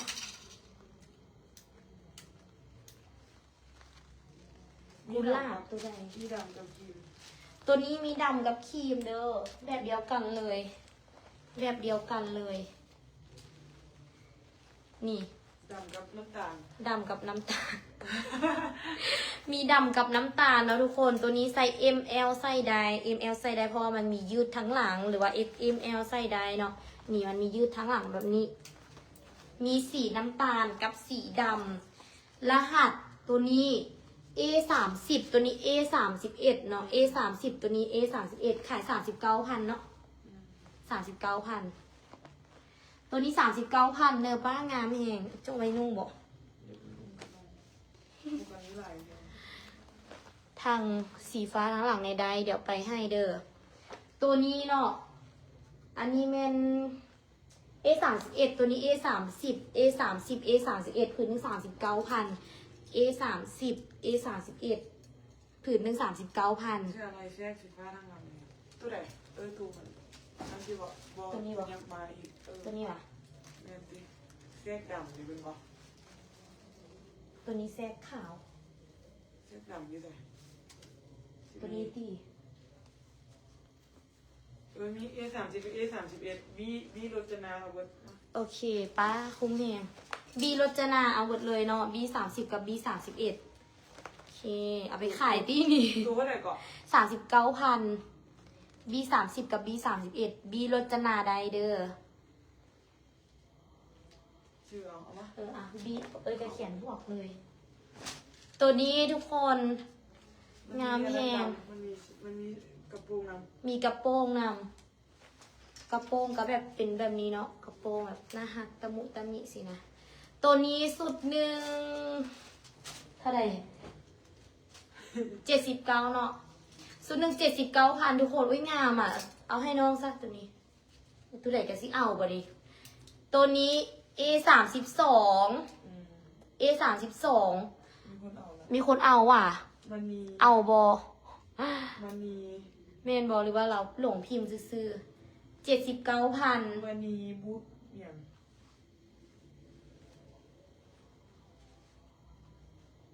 เขาเอาแล้ว ชื่อมันมี มันนีมันบอกแคปแล้วว่ะ เท่าไหร่ก็ครับแล้วเท่าไหร่ก็ มันนีเอาบอหรือว่าหลงพิมพ์ซื้อ79,000มันนีเอาบอเมนบ เล่ อน ปัดเข้าปัดออกตลอดเอาเราอะ โอเค เราพิมพ์มากระไรเราพิมพ์แปะไว้เลย ผมไม่ได้ปัดเข้าปัดออกแล้วพิมพ์มากระไรมันผู้เห็นพิมพ์ไปก่อนวันนี้เดี๋ยวค่อยๆเดี๋ยววันนี้เราพิมพ์ไปก่อนเข้าไปก่อน ตัวนี้ก็ของเลยอย่างตัวนี้ก็งามแหงตัวนี้99,000อุ้ยยังมีป้ายอยู่ในตัวนี้นะ ซื้อมา350 บาทจ้า ซื้อมาบางแพงๆตัวนี้ไซส์เอสเด้อแพงบอกดีๆ99,000กีบ99,000กีบอันนี้เป็นสเกิร์ต เอ็มไม่เคยได้ อันนี้แมน A33 เด้อทุกคน A33 SM ใส่ได้99,000กีบสิบ่ถือโพดว่ะมันมี ขายจังใดก็ได้เนาะแบบ มันไทยเอาข้อ3 4ตัวไปมีเราก็ต้องตกใจเด้อแถมมัวแถมซัว คันคนที่เอา4-5โตวขึ้นไปนะเขาจะแถมไปให้เลยเนาะ บีรจนาเอาแล้ว บีรจนาได้แมันบ่ 99เนาะ แมน99,000กีบแคปเลย เดี๋ยวไม่แคปก่อนไม่แคปก่อน บีรจนาได้ เอาเก็บกันเอาเก็บ มาตรงนี้นะ ตัวนี้กันคล้ายๆคือตัวเมื่อกี้นี้ แมนเดี๋ยวสินมให้เบิ่งเป็น ครับ จอยน้อยเดี๋ยวเนาะ ตัวนี้ จะมามั่นเดี๋ยวเนาะ ตัวนี้แบบนี้เลยทุกคน อันนี้ก็เป็นสูตรเดี๋ยวนี่เดี๋ยว59 ตัวนี้ปล่อยออกเนาะ29,000กีบอะ29,000กีบ A34 มัดเดี๋ยวนี้เนาะ29,000กีบ A34 เด้อมัดแบบนี้29,000กีบ A34 A34 A34 29,000กีบได้บ่ ได้แล้ว ไพ่เอา ยัง A34 29,000กีบ A34 29,000กีบ มินเอ็มมิน เอ็มมินเอาเนาะแคปไป เทียบแล้ว โอเค มินไนเดอร์มาเดี๋ยวไปตัวไม่ให้ ตัวนี้ก็เป็นสูตรเดิมให้กันแล้ว49 59ก็ได้กับเสื้อเดี๋ยวมันมีเสื้อมันนะ เสื้อนุ่งแบบไหนว่างามแท้ ตัวไหนก็งามบนเนาะบอกว่าใจก็ทำว่าใจ แท้ใจก้อนละฟาวขาย ตัวไหนก็เสียดายขายไปละ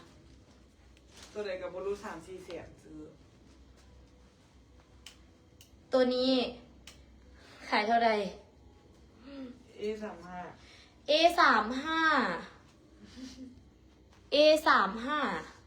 34เป็นเมื่อกี้นี่ป่ะ 3-4เมื่อกี้นี่แล้ว35วันนี้ ตัวนี้ A35 เด้อ59,000กีบได้ทั้งเสื้อแล้วก็ได้ทั้งกระโปรงตัวนี้เนาะได้ทั้งเสื้อแล้วก็ได้ทั้งกระโปรง A35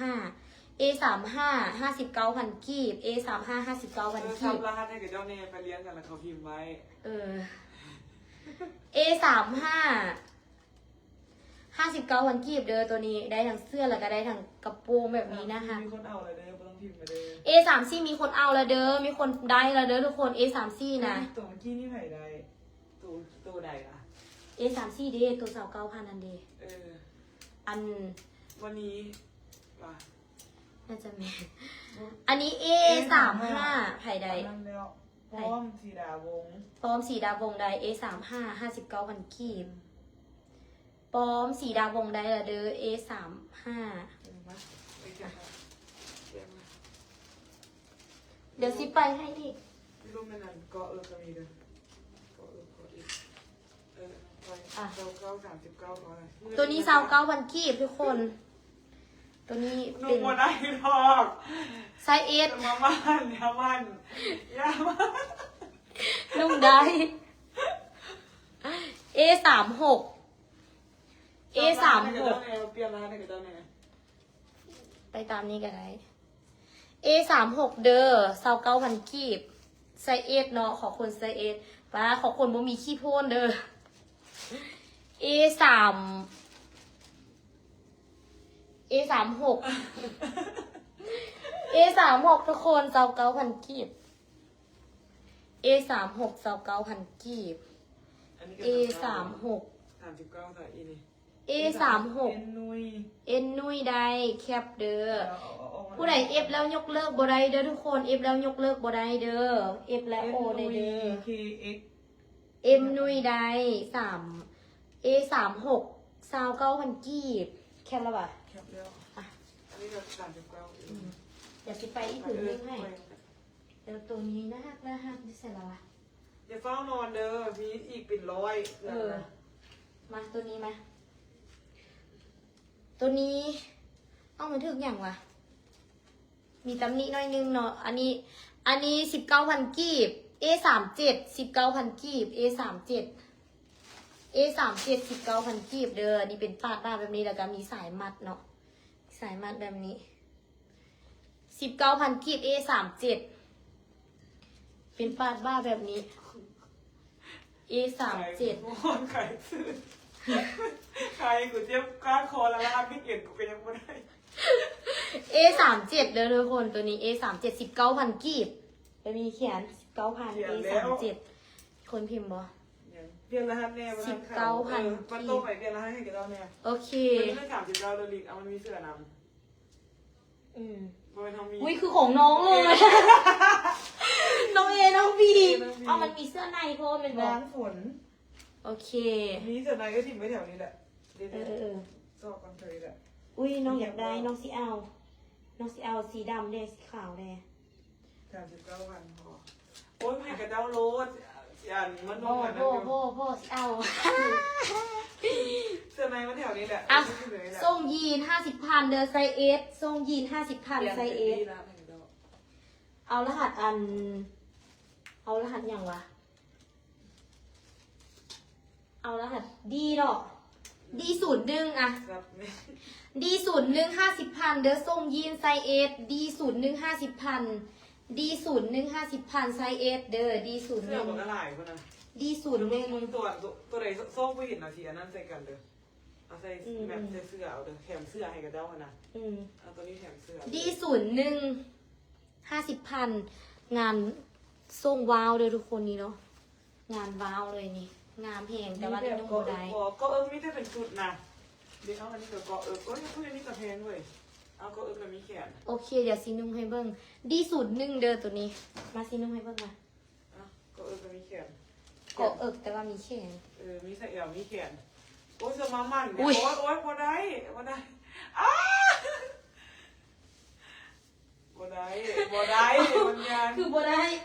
มันพอได้กันยังวะSM SM ตัวนี้แล้วมีแขนเอาแขนให้ได้มีแขนมีใส่เอวมีมัดเอวเนี่ย ตัวนี้เด้อเป็นเกาะเอิกแล้วก็มีแขนเนาะมีสายมัดแอวพร้อม เปลี่ยนรหัสให้เจ้าด้วยมีแขนพร้อมแขนซุปแขน นี่ตัวนี้ SM เด้อ S พอได้ S ย่างมาลง เฮ็ดจังได๋มาซอยได้แม่เอ็มมี่ ซุปตัวกับซุปใส่แต่แขน2เบื้องตัวซุปแต่แขนนั้นบอซุปตัวนั้น เบิ่งนี่เบิ่งนี่ ตัวซุปแขนใส่รหัสอย่าง รหัสD02เด้อตัวนี้ 2เท่าไหร่ อัน69เนาะอ้าวD02 69,000 D02 69,000เด้อทุกคนตัวนี้อันนี้มันมีสายฮัดแบบนี้เด้มันเป็นประมาณนี้ฮะนะD02 69,000กีบ SM ใส่ได้ D02 นี่มันจะเป็นแขนแบบนี้แล้วก็นุ่งมีสายมัดแอวแบบนี้ D02 ทุกคน59อ่ะ69,000เนาะ D02 ตัวนี้ D02 มันมีหลายตัวเนาะถ้าใครเอาหลายตัวนะเฮาซีแถมให้เด้อเฮาซีเอาของแถมไปให้แล้วหลายเลย มาลูกเสื้อกันหนาววันนี้ เหยียบไม่ค่า ในคาใหญ่กว่าสุด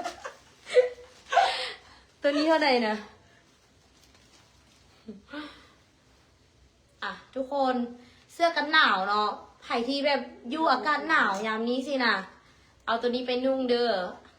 นี่เลย ตัวนี้เท่าไหร่100,000เนาะดิบังงาม เอาสุดเกาะเอิญเงาว่ะเอาสุดเกาะเอิญเงาเดี๋ยวต้องถาม เอ้ยนุ่งไหมน้องบนนุ่ง จับเอาจับเนื้อเอามึงสิจับให้ ที่จริงนะมีหูแม่กับเจ้าเบิ้งเนาะ เอาจับเนื้อให้แล้วเอา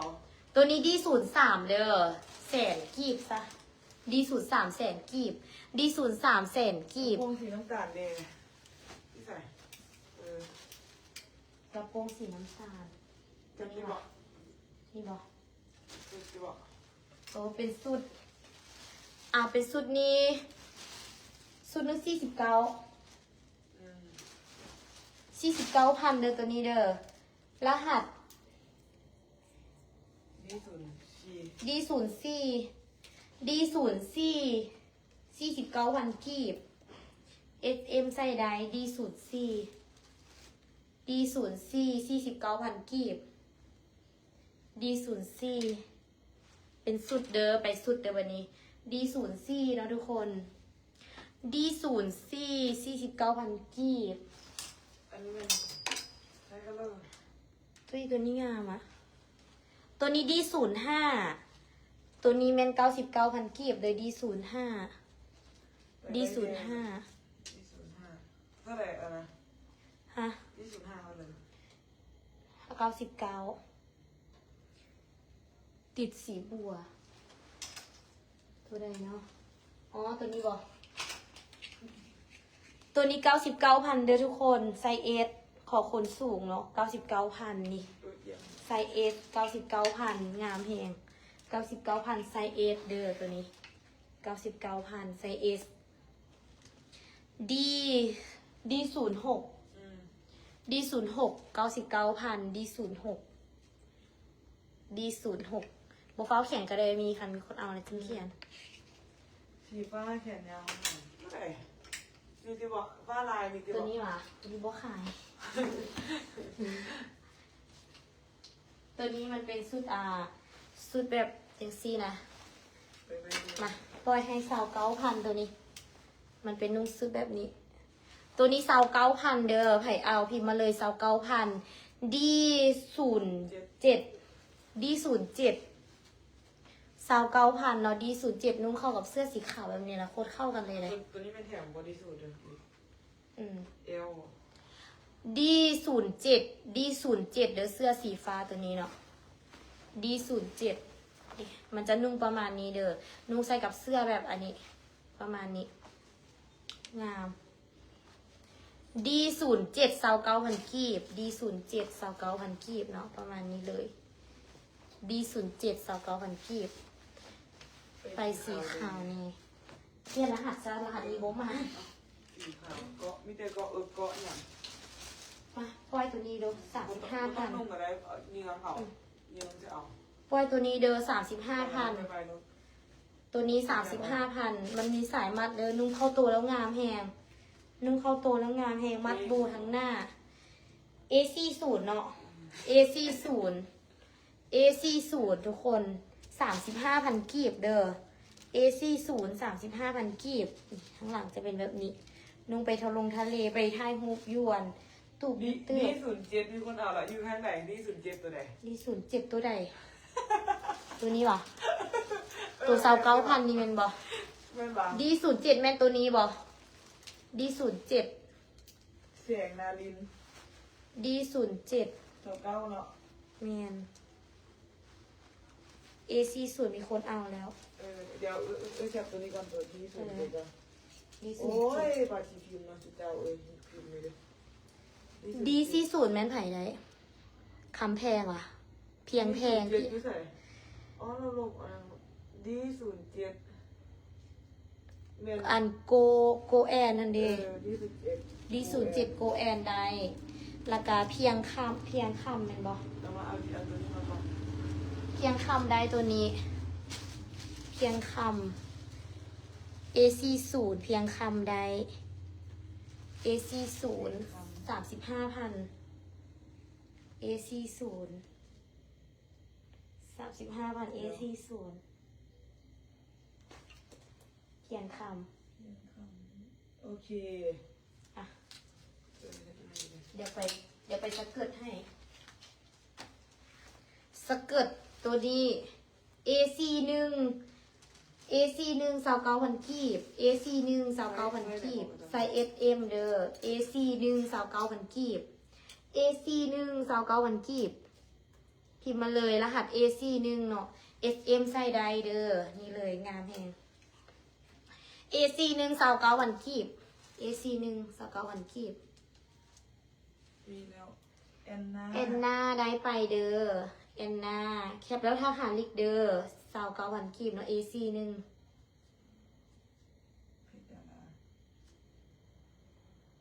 แคปแล้วทักหาลิกยูเมสเซนเจอร์เด้ออ่ะ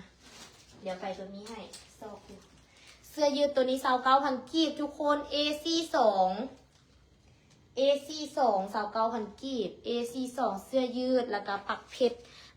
รงามๆแบบนี้เนาะ AC2 29,000กีบ AC2 29,000กีบกระโปรงยังหลายอยู่เด้อกระโปรงนะ AC2 29,000กีบ ยูรวมเป็นเสื้อบนอ้างอันสุดในนี้ไปห้อยเนี่ย แล้วสิไปกระโปรงบุกนี้ เป็นเสื้อ AC2 มีส่งขาคืนนำนี่สเกิร์ต อืม สเกิร์ตอันนี้มันสีพวกจับเสื้อเอาแถมมันก็ได้เอา AC2 กรุงเห็นบ่ AC2 ที่ใส่ AC2 กรุงใด กุ้ง กรุงใดเด้อแคปหาเล็กแน่ เท่าเลย 29,000กีบ AC2 29,000กีบกรุงใดเด้อ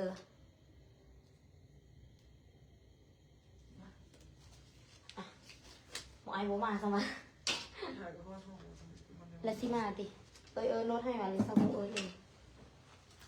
เราพูดได้มงดีกว่า บ่ฮู้ส่งโลเคชั่นเศร้าไหมซะบ่ติตัวนี้39,000กีบงามแฮง39,000กีบเด้อเป็นสเกิร์ต AC3 ตัวนี้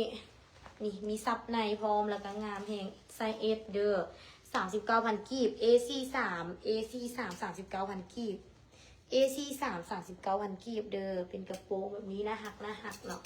เอาจากเน็ตหน่วยดีเด้อมันบุก โอเค ตัวนี้ AC3 39,000กีบ AC3 39,000กีบเด้อกระโปรงแบบแพงงามแหงเด้อตัวนี้นะแบบแพงงามแหงงามแบบนี้ไซส์ S เด้อ AC3 39,000กีบ AC3 39,000กีบ ไปต้องเอาโปรพิวเลยป่ะแล้วกับ AC3 39,000กีบ มีนะแอนนาเพดารา แอนนาเพชรดาราไดเด้อ 19เนาะ 39 AC3 โอเคแอนนาเพชรดาราไดเอ็นมีแคปไง จบแล้ว ใส่สเกิร์ตแฟชั่น เอาไปนุ่งโลดลิสงกรารที่สเกิร์ตแฟชั่น29,000กีบไซส์ ML เนาะตัวนี้ไซส์ ML แฟชั่นแฮงเป็นสเกิร์ตเด้อเอ เปลี่ยนเป็นรหัสเลย ได้แนวละตัวนะว่ามันมีหน้าเดียวอะนะ เปลี่ยนรหัสแม่ รหัสอย่าง401ซะเนาะ401 29,000ได้401ตัวนี้สเกิร์ตแฟชั่น401 29,000 401บ่แม่น4 ฟรีโอ้ยฟรีกับเขาเล็กฟรีกับฟรีรถ 401ก็ได้เอาไป กับเนี้ยพวกเข้าใจ ตัวนี้เป็นส่งเนาะเป็นส่งแบบส่งขากระเทิน L ตัวนี้ไซส์ L เด้อทรงขากระเทินแบบนี้เนาะกอไก่10บ่กอไก่01จ้ะกอไก่01ตัวนี้กอไก่01ไซส์ L เด้อเป็นทรงเท่ๆแบบนี้เลยเนาะสไตล์แบบขาขาดสินะกอไก่01กอไก่01อันนี้เป็นแถมเสื้อกับจะให้กับเราเลยอ่ะมีเสื้อไซส์ L XL ได้จะเกิดนะมันเข้ากันว่ะ มันเป็นบอดี้สูท ตัวนี้ไซส์ L เด้อเป็นสเกิร์ตเนาะ29,000กีบแถมบอดี้สูทไปเลยแถมบอดี้สูทไป29,000กีบเด้อมึงจะไหนแล้วเนาะวันนี้เอาไปจัดแจงกันเอาเนาะแบบนี้ตัวนี้เนาะบอดี้สูทกอไก่สูตร1 02กอไก่สูตร1เมื่อกี้นี่เป็นตัวนี้เป็นบอ สูตรนึงมีคนเอาแล้ว สูตร1เป็นตัวใด สูตรนึงแมน ส สเกิร์ต เกิร์ตตัวนี้สูตร1นะ สมัยสูตรนึง สูตร1เป็นตัวนี้ เต่า เป็นบอ วัฒนา เต่าวัฒนาใน ไป แคป ซ่า เล ที่ ย สูงมันโบราณ ท่านเด็กมันนั้น ของเน่าเนาะเท่าไหร่สูงเท่าไหร่ 20 อันโบแมนสู้ตัวนี้เท่าไหร่เนี่ย โอ้โห เอาไม่ เอาไป เท่าไหร่แหละ เราลบแล้วเท่าไหร่ล่ะสิขายเท่าไหร่39,000เดือนตัวนี้นะกอไก่01 39,000เอากอไก่01 39,000กอไก่01 39,000ไซส์ ML เด้อไซส์ M หรือว่า L ในนึงไซ ไม่ ส์ ได้ปัดออกตลอดของความนี้เอาแล้วมา โอเค39,000มา เขาขึ้นไว้ก่อนเนาะ เออ มาตัวนี้แถมบอดี้สูทเป็นสเกิร์ตไซส์ L เด้อตัวนี้เป็นสเกิร์ต ได้ L XL ได้เลย ตัวนี้เลยเนาะทุกคนเป็นสเกิร์ตแบบนี้แถมบอดี้สูทไปให้29,000กีบเป็นบอดี้สูทอันนี้แถมให้เด้อบอดี้สูท ใกล้02เลย อันนี้ก็ใกล้02ขายไปขายมาแล้วลืมราคาโมเมนต์29อ่ะกระเจ้า ในว่าราคา ตัวนี้บ่ทันได้เว่าราคาตัวนั้นน่ะตัว29,000แม่นตัวนี้ สตอมันไม่อีเหลี่ยมหายกิน ตัวนี้29,000เด้อตัวนี้29,000แถมบอดี้สูทรหัสกอไก่02กอไก่02แม่ค้าบ่มีระบบดูดเนาะแม่ค้าแบบมือไว้สินะ อันนี้กับสเกิร์ตกับวันนี้ อันนี้ไม่หยังอันนี้ไม่หยัง มันมีมันมีเสื้อกล้ามที่แถวนี้แหละดึงแถวนี้แหละ ตัวใด มันมีเสื้อกล้าม โอ้ยบ่เห็นเอาไว้แถมอะ ตัวนี้แถมเสื้อตัวใกล้02มีคนเอาแล้วเอามา9 บาทแต่ก็ตัวจำเมื่อกี้นี่เห็นบ่เสื้อหมองมันนะเนาะ อ่ะแคปเลยกอไก่02ฟ้าใสใดแถมบอดี้สูทไปเลยให้ เอาตามมันแอดมินเด้อพอขึ้นดูเหมือนกันฟ้าใสกับโบเมนฟ้าใสเนาะแฟนต้าเป็นล่ะอ่านผิดจุกเอามา นะคะเบื่อแล้วเข้ากันยังบริกินเอ้าตัวนี้วะ แถมสเกิร์ตเลยแถมไปเลยรถ ตัวนี้เนาะทุกคนเสื้อจะเป็นแบบนี้ เสื้อแบบนี้แล้วก็สเกิร์ตไซส์ ML ไซส์ใดแถมเสื้อไปเลย39,000กีบ39,000กีบอันนี้แถมไปเด้ออันนี้นะอันนี้แถมเนาะราคาอันนี้39,000กีบกอไก่03เป็นสเกิร์ตเนาะ ML ไซส์ใดทั้งหลังเป็นสโมกยืดใดแล้วก็จะแถมเสื้อนี้ไปนำแถมเสื้อนี้ไปนำนี่เลยกอไก่39,000กีบแฟนตาหลงไปอ่านมาฟ้าใสก็มีโอ้ยสมองไปหมดละอย่าฟ้าวหนีเด้อยังมีหลายตัวแหงเนาะอันนี้กอไก่39,000กีบได้ทั้งเสื้อนี่แล้วก็ได้ทั้งสเกิร์ตพร้อมเนาะใส่ ML เด้อกอไก่03ถ้าสมมุติเราไปตัวไม่แล้วก็จะพิมพ์ขึ้นมาสินะมันก็เลยแบบอันนั้นนะมันก็เลยไปไวบ่ได้ ไปนั่งหลังเลยได้ไหม มาเอาเสื้อกันหนาว จับเสียบให้คนเดียว เสื้อกันหนาวเอาไว้ไปนุ่งอยู่เสียงขวางบอก มาโลดกันไม่ได้เลย เอาไว้ตัวนี้นะ ขายที่ไหนเรามีแต่เอาไว้ นี่แหละที่ขายกับเสียดายอะไรทำไม ตัวนี้งามเด้อ ตัวนี้49,000 กีบ49,000 มี กี ใน บ โควิดว่าชีวิตปิ้งเลยค่ะ โมมี ดังไฟ ระดับห้องแถวซีมีไมโครเวฟเนาะ แบ่งกันคนละครึ่งซะจ้ะไม่กินเงินเป็นจันมันซะเสื้อสิเป็นดังไฟเสื้อทานกินโอ้ย เอ้ยสีฟ้าเมื่อให้อย่างก่อนตัวนี้49,000 กีบเด้อทุกคนเป็นเสื้อแลนแบบนี้เดคอพร้อม49,000 กีบรหัส เอานี่ก็ รหัสเนี่ย คือขอไข่หนึ่ง ขอไข่หนึ่งเอาขอไข่หนึ่งตัวนี้ขอไข่หนึ่ง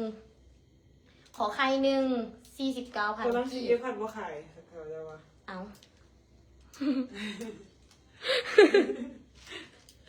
ตัวใดแล้ววันนี้ เอฟมาเลยนะทุกคนไหมคะมือไม่สับสนน้อยนึงสินะตัวนี้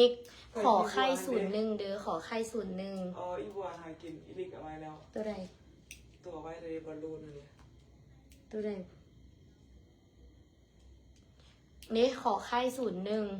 ขอไข่หนึ่งมาแล้ว ขอไข่49,000 แป้งหอม ขอไข่49,000งามแหงตัวนี้ เอาไว้นุ่งแบบเลิศๆสินะกำลัง CF พัดว่าโบขายอุ้ยมันโบแม่นแบบนั้นเนาะมันเน็ตซ่าน่ะแบบเขาไปตัวไม่ แป้งพรได้ แป้งพรโอเคแคปหาลิเดอร์ โอ้จะเป็นก้มหลาย ยังมีเลยอันนี้นะ แต่ที่พันเข้ากันเลย มาเอาสีบัวอันนี้ให้สีบัวตัวนี้99,000 กีบ SM ใส่ได้นี่ทางหลังจะเป็นสมอง ตัว แบบ นั้ นี้ น ตัวบง เฮ้ย แปลออกไหม อันนี้ยาน ตัวนี้99,000 กีบ ขอไข่02ขอไข่ ลายเส้นสี 02 ดำนี่ใส่ลิกเรียกว่าลายเส้นสีด เดี๋ยวไปเทละโตซะ ตัวนี้แมนรหัส ขอไข่02เด้อ99,000 กีบ ขอไข่02มาพิมพ์รหัสมาเลย ขอไข่02 99,000 กีบ ำเดี๋ยวมันได้เอา เดี๋ยวสิเอาอันนี้ออกก่อน นี่ยังจับเหยียบมันตายแล้วนะ โอ้ย แป๊บนึงเดินเกือบว่าออกไก่ๆเดี๋ยวจะมันขึ้นมาใหม่ ขอไข่02ขอไข่02 99,000 กีบไซส์ S ได้เนาะไซส์ S M น้อยหนึงได้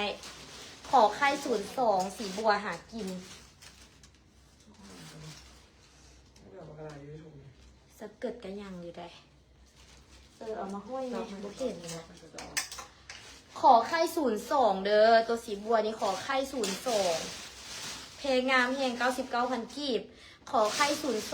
02สิไปซาๆเอาเด้อเพราะว่าถ้าไปไวหลายค่ะนะเว้ารหัสแล้วบัดพิมพ์มาแล้วไปตัวอื่นแล้วมันไวโพดสินะ ตัวนี้ขอไข่02เด้อขอไข่02 99,000 กีบ ถ้าเป็นบัวตัวนี้เป็น29,000เนาะตัวนี้29,000รหัสแมนขอไข่04อันนี้ขอไข่02อันนี้ขอไข่04อันนี้29อันนี้99ฟ้าเลื่อมแหละตัวนี้นะ ขอซื้อไปชิมได้บอกนิดก็มานิดเอฟซอยเน่นี่จุดน้องนี่แบบบ่มีเงินที่กินข้าวแล้วก็เลยได้เอาเครื่องมาขายนี่ขายหลุดขึ้นอีก ไปเสื้อลายแซกสีดำเนี่ยตัวใดวะเสื้อลายแซกตัวนี้ว่ะตัวนี้ตีเป็นบอขอไข่02เดทแคปเลย วิรัตดาสีลาเพชรแคปเลย หมอนิดมาแล้วทุกคนหมอนิดมาแล้วเราเซียนเอฟเครื่องซอยค่อยเสียเราเน่บางทีเราใจดีอุดหนุนเนาะบางทีเราเหมาสินะค่อยจะสิบ่ได้มาเกือกๆกะ99,000ขอไข่02 99,000มีคนได้ละเด้อวิรัตดาได้อะ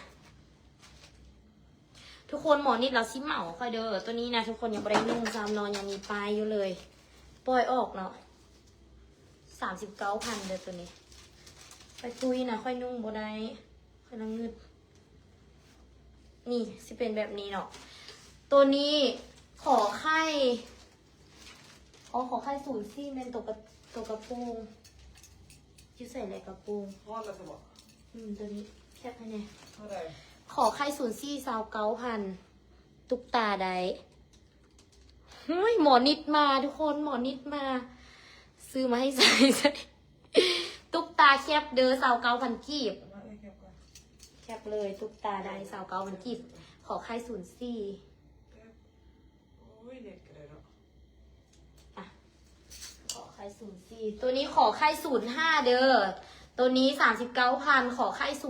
05ขอไข่05 39,000ขอไข่05ขอไข่05 39,000ทุกคนเชียร์ให้หมอนิดซื้อเครื่องซอยค่อยเน่ขอไข่05เด้อตัวนี้ขอไข่05 39,000ขอไข่05มันอยู่ตัวนั้นเอาตัวที่ดีกับเมียนนะเสื้อน้อยมันเด้อ 5.5 โล ให้คนถ้าเอายูนี่ก็ได้แม่นเนาะทุกคน ให้หมอนิดซื้อหลานแจกคนยูนี่เลยสินะ นัดน้อยใดเด้อขอไข่05นัดน้อยใดขอไข่05 39,000 มันโทรมา 39,000 โอ้ย ใจเย็นเด้อทุกคนสามีมีกำลังสีหน้าผัว โทรไม่หยังอ้าวกูตอบกับบูฮู้กับกูเฮ็ดหยังแล้วกูว่างกูก็ตอบตัวบอก มาเบิ่งมวยกันทุกคน55โลใส่ไดบอหลายแซกได้เด้อทุกคน ไป05มาเป็นไหวนุดน้อยเอา นุดอันนัดน้อยได้แมันบ่ น้อย 35,000 เออ35ป่ะ แม่นไป39 39ลง ไปสุดได้อีก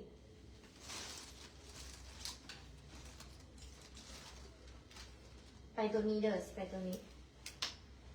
ตัวนี้เนี่ยมีคนถามหลายแหงแต่บ่มีคนโอน ไปสุดได้ เปลี่ยนอะไรเลย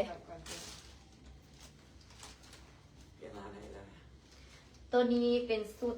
ได้ทั้งส่งแล้วก็ได้ทั้งเสื้อได้ทั้งเสื้อแอลพร้อม ตัวนี้เด้อรหัสเท่าไหร่ โคกไว้หนึ่ง คอควาย01คอควาย01ตัวนี้ จะเป็นแบบนี้ คอควาย59,000เป็นสุดเลยได้ทั้งส่งแล้วก็ได้ทั้งเสื้อแอลแล้วก็ได้ทั้งเสื้อ คอควาย01คอควาย01คอควาย01เด้อตัวนี้เลย คอควาย01ได้ทั้งเสื้อแล้วก็ได้ทั้งส่งแล้วก็ได้ทั้งเสื้อแอลพร้อม คอควาย01นี่เลยเสื้อจะประมาณนี้แล้วแพรดีแห้งตัวนี้ คอควาย01น้ำฝน อุตสาห์ท่า น้ำฝน เน็ตนะเนาะทุกคน ตัวนี้เป็น59,000คอควาย51 59,000ได้ทั้งเสื้อแล้วก็ได้ทั้งสู้คอควาย01น้ำฝน หมอไอ้มาหาแน่หมอไอ้รถมาหาแน่ โคกไว้ส่วนหนึ่ง แคบแล้วอ่ะ จับแล้ว เอฟแล้วเอาเด้อลูกค้าเด้อ เอาละเมตกได้ บ่เอาละแม่มีวีนได้เห็นบ่เราวีนผัวหันเราวีนผัวเราเห็นบ่มาเอาลายเซ็กสี มา ฟ้า ได้ นี่ นุ่งมาได้ดอกเล็กเล็ก ได้ เล็กแก่เดี๋ยว ได้ เรายังกูเข้าเดี๋ยวโอ้ คอควาย02เด้อตัวนี้ คอควาย02ไซส์เอสเนาะคอควาย02 SM ได้ ไม่ได้เลยใจ เป็นกระโปรงแบบนี้ ถ้าเดี๋ยวบอกกันทำไม ตัวนี้เท่าไหร่มี มือหนึ่ง มือนึงว่ะ99,000เนาะ ซื้สาม คอควาย02คอควาย02 ซื้อหลวงพ่อบางประชาลงทะเล แบบไปแบบลองเหงื่อลองใจสินะทุกคนนี่เลย ไว้ดีใจคือเป็นตัวโปรดอยู่เนาะ คอควาย02เนาะ99,000คอควาย02เด้อ99,000คอควาย02ไว้ใส่ไปลองเหงื่อลองใจ มีคนเอาแล้วอ่ะ คอควายมิน 02ประมาณ55โลลงมาใส่ได้มินได้แมันบ่ แมนมิ โอน เคแคปเลยแคปเลย ไปสุดนอนแน่สุดนอนหมดละเด้อแต่ว่าจะมีสุดแบบตัวอื่นหลายอยู่ ฮะ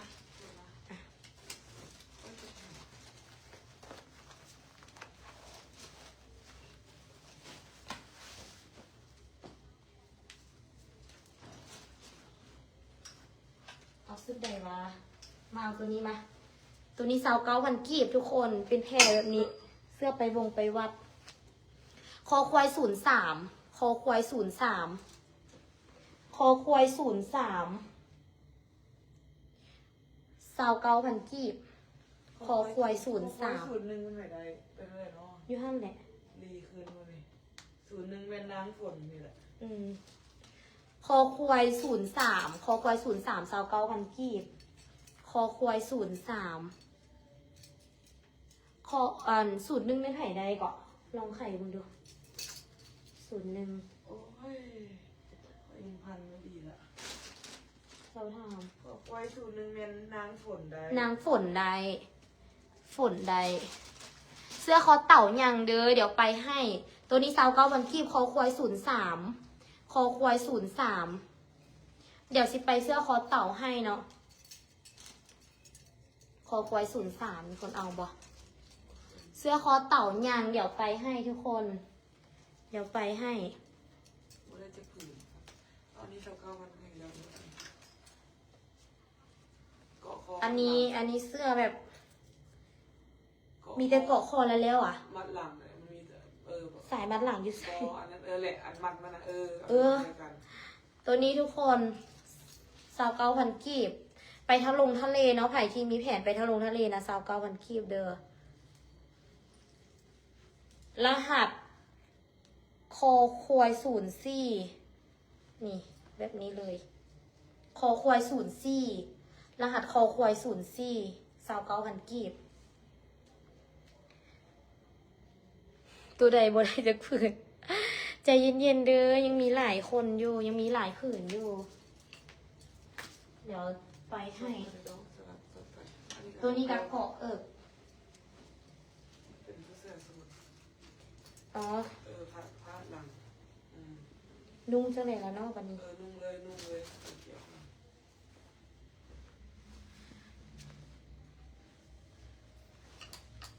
ตัวนี้เท่าไหร่มี29อ่ะ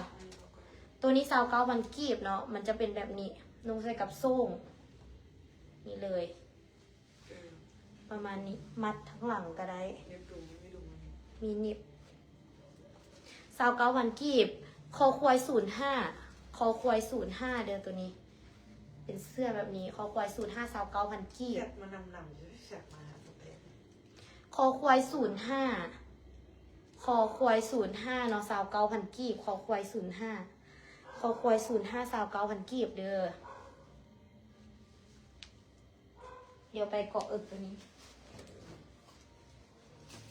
เกาะเอิกตัวนี้จะซื้อแพงขนาดไหน พอต้องนุ่งก็ได้เอาเครื่องให้เจ้าพวกเขาเสียเวลา มันเป็นแบบนี้นะ29,000ตัวนี้คอควาย06 29,000คอควาย ชุด 06 นอนเบิร์ดละเด้อ สุดนอนเบิดแล้ว เดี๋ยวจะน้อยไปสุดคอเต่าให้ นี่เลย คอควายคอควาย05คอควาย05เหมือนระหว่างมีอย่างเยอะกับตัวใดมาแกะ มื่นยังไล่ต่อบ่เอื้อยไล่ต่อ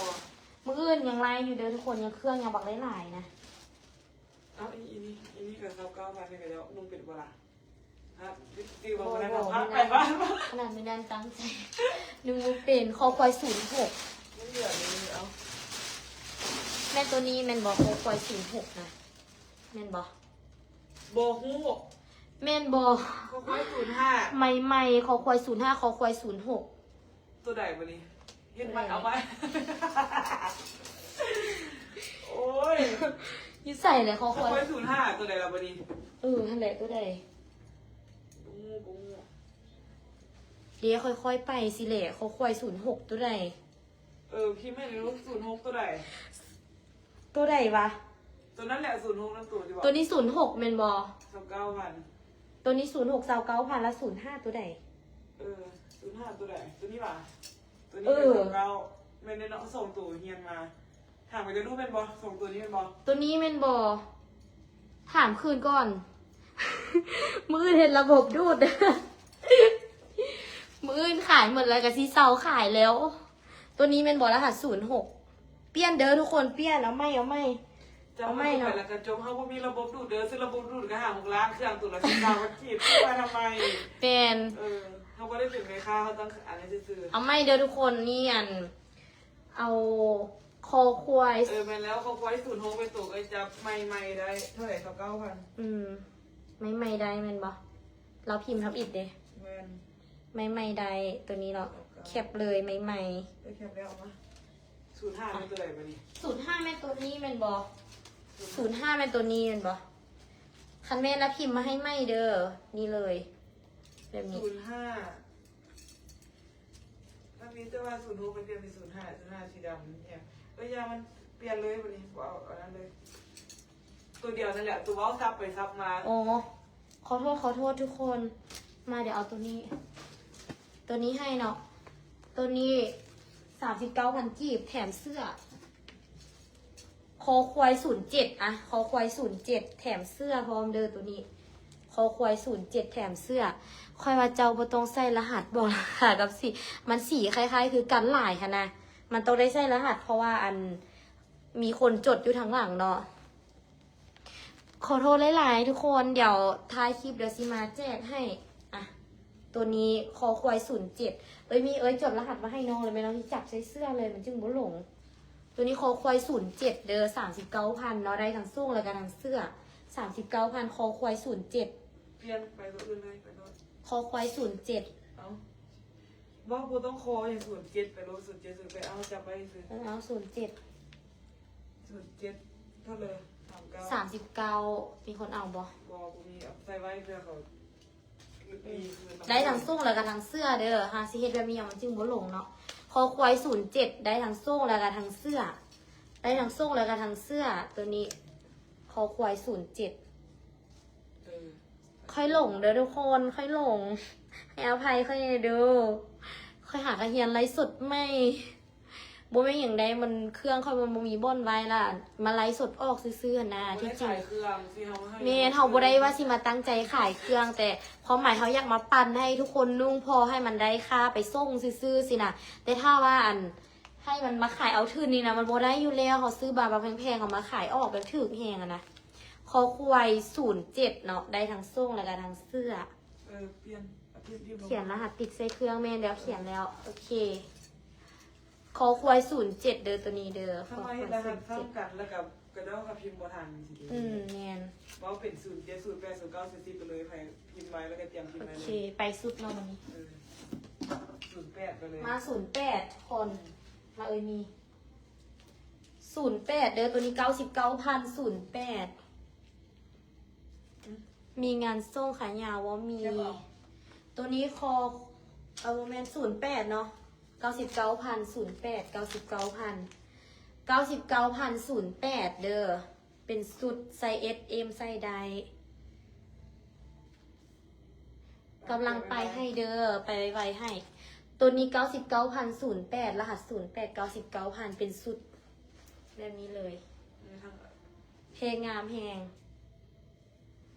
99,000รหัส08 99,000มีถุงพร้อมนี่เลย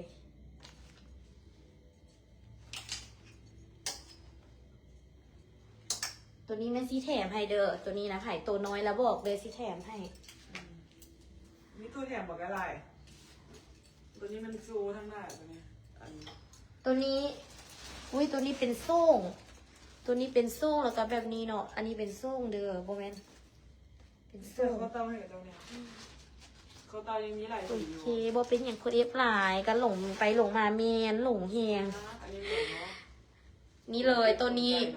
59,000 S M ไม่อย่างปานนี่อย่าง59,000รหัส09มีรหัส09 59,000รหัส59,000รหัส09ไปอีกบอหรือว่าพอซ้ำนี้ไปต่อหรือพอซ้ำนี้ไปงานเสียส่งขายาวนี่รหัสคอควายต่อไปรหัสต่อตาทิปเจ้าพันให้กับเจ้าก่อนละกับมาเท้าทิปเอลอันนี้มีเสื้อมีหมวก19,000จบกล้ามมีหมวกมาตัวนี้29,000 ตัวนี้เป็นสเกิร์ตยีนเนาะสีดำแบบนี้ 29,000 กีบ 10 รหัส10 29,000 กีบทรงยีนเนาะไซส์ มันหาอยากได้แต่ถ้าเบิ่งสตอรี่หลังไมค์ไปแล้วนะ ไปโต้กับเจ้าบอกให้ไปโต้โอเค อันนี้รหัส10เด้อ29,000 กีบรหัส กัน 10 โบเขียนเดี๋ยวฉันจะเก็บเอา โอ้ยเขียนอะไร แหน ก็เขียนอะไร29,000 กีบใส่ SM รหัส10 เอาไปกินเลย ยีน29,000 กีบ10 ไปส้มดำยูฮาวเนี่ยส้มดำอยู่ใส่ ส้มดำตัวนี้ว่ะ ก็คือผู้เห็น ตัวนี้29,000 กีบทุกคน29,000 กีบรหัส29,000 กีบรหัสเอาไปเป็นนุ่งดิ้นนุ่งนอนได้นุ่งดิ้นนุ่งสบายแบบมึงออกกำลังกายอยู่เฮือนหรือนุ่งเฮ็ดเวียกบ้านสินะตัวนี้29,000 กีบรหัสรหัสถูก 29,000 เข้าใจ กีบ พวกแม่ค้าเดินกับเจ้าเมื่อยเท่าใดอันนี้เราบอกดูกันนักการนั่งกันยังเจ็บเอวแล้วดิ ขนาดนางเนาะยืนซ้ำไหน29,000 กีบรหัสรหัสส้ตัวม นี้ ดำตัวทับไปตัวนี้แหละ ตัวนี้ว่ะ ตัวนี้มาตัวนี้ใช่เนี่ยตัว ได้เดี๋ยวสิอันนั้นละสิเอาลงสตอรี่อีก 11มีคนเอาเลยคันไซ คันใส่เอาแมันบ่29,000 กีบไว้มี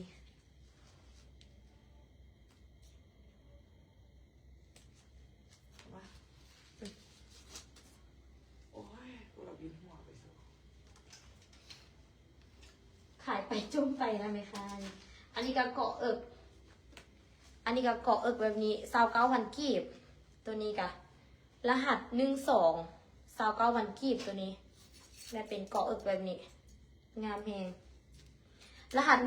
29,000 กีบเด้อเกาะเอิกเป็นเสื้อเกาะเอิกเนาะ29,000 กีบรหัส29,000 กีบ29,000 กีบ29,000 กีบเลยทุกคน สองแมนพันนิตา พันนิตาใด29,000 กีบไปงานเซ็ตโซ่ขายาวทั้งหลังแน่ได้อ่ะแคบแล้วอ่ะมาเดี๋ยวสิไปส่งตัวนี้ให้ ตัวนี้99,000เด้อ ขายาว อันนี้เสื้อแบบดึกดำบันมือนี่ ตัวนี้ รอดไปกูหัว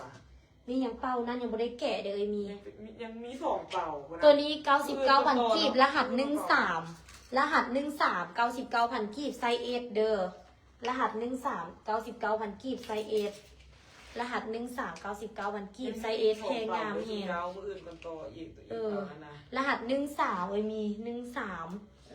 99,000 กีบรหัส99,000 กีบเป็นโซ่งขายาวแล้วก็เสื้อแบบขาตังคอตังแบบนี้เนาะ99,000 กีบรหัส13เด้อ13รหัส13ติดไว้แบบนี้จึงบ่หลง99,000 กีบเบิ้งแพรไหมโอ้ยงามเฮงงามเฮงลองให้เบิ้งเน่ลองบ่ได้เนาะไหมคะเตียนี่ขอคนสูง1.60 ขึ้นไปเนาะ เอาไปห้อยนะ ลองมันซีซ่านะ เป็นชุด งามตัวนี้นะรหัส1399,000ยังอีกเนาะ มีแต่สุดนุ่งยาก มีแต่สุดแบบนุ่งยากๆรหัส13เลยจะมีชื่อซอยเด้อสีเจ้าถามค่อยหลายแล้วค่อยลืมมาไปอันนี้แม่นสุดอันแบบเดสนะงามแหงเด้อสุดเดสแบบฮัดหุ้นอันนี้ขอ เอฟได้แล้วโอเคเดี๋ยวเขาจับได้ให้เลย ตัวแถมแม่นผู้ใดที่เอฟนะเขาจะแถมไปอัตโนมัติเลยเนาะเขาจะเก็บแถมไปให้เลย ตัวที่มันยิ่งมันย่อยเขาจะแถมไปให้เลย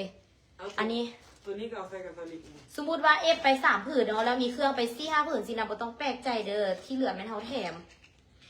ตัวนี้55,000เนาะ55,000 14รหัส14 55,000รหัส14 55,000รหัส14 55,000เด้อตัวนี้เป็นเดสเนาะขอคนที่แบบบ่มีขี้โพนนุ่งจะงามสุดคือค่อยนะค่อยเสียดายแฮะเสื้อผืนนี้นะแต่ค่อยนุ่งบ่ได้ทุกคนนุ่งเท่าไรเลยเห็นแต่ขี้โพนเนาะ แบบหัด ตัวน้อยไซส์เอ็ดเนี่ยเอาตัวนี้ให้มา19 ตัวนี้ไซส์ S ตัวนี้ก็19ซื้อมาบนนี้ลงโซ ตัวนี้อุ้ยคือของน้องเลยแต่ของเราเป็นสีขาว 19,000จบ เบื้องใดเป็นทั้งหน้า เลยข้างหน้าเดี๋ยวข้างหน้าข้างหลังก็ได้ ตัวนี้เนาะคนไซส์ S เนาะนุ่งแบบใดก็ได้เด้อตัวนี้นะ เสื้อตัวนี้มันมีเสื้อ 19,000กีบงามเพลง19,000กีบรหัส15รหัส15ตัวนี้รหัส15รหัส15เดือน19,000กีบ19,000กีบรหัส15 19,000กีบรหัส15 19,000กีบรหัส15 19,000กีบเดือนตัวนี้เดือนไซส์ S 19,000ตัวนี้ทั้งหลัง สูง ทั้งหน้า อะไรของนะ สู้ไหม เมื่ออื่นจะบอกกินข้าว ว่าแล้วค่ะวันพูดอันนี้กินแล้วก็แล้วเนาะพูดแล้วกับ จัด นี่ จัดให้กินได้ดี สีขาวตัวเมื่อกี้แน่ เป็นบางทีสตอรี่อะบอกให้ลิกลุงกับไทยมูกบอก สีขาวตัวเมื่อกี้ตัวใด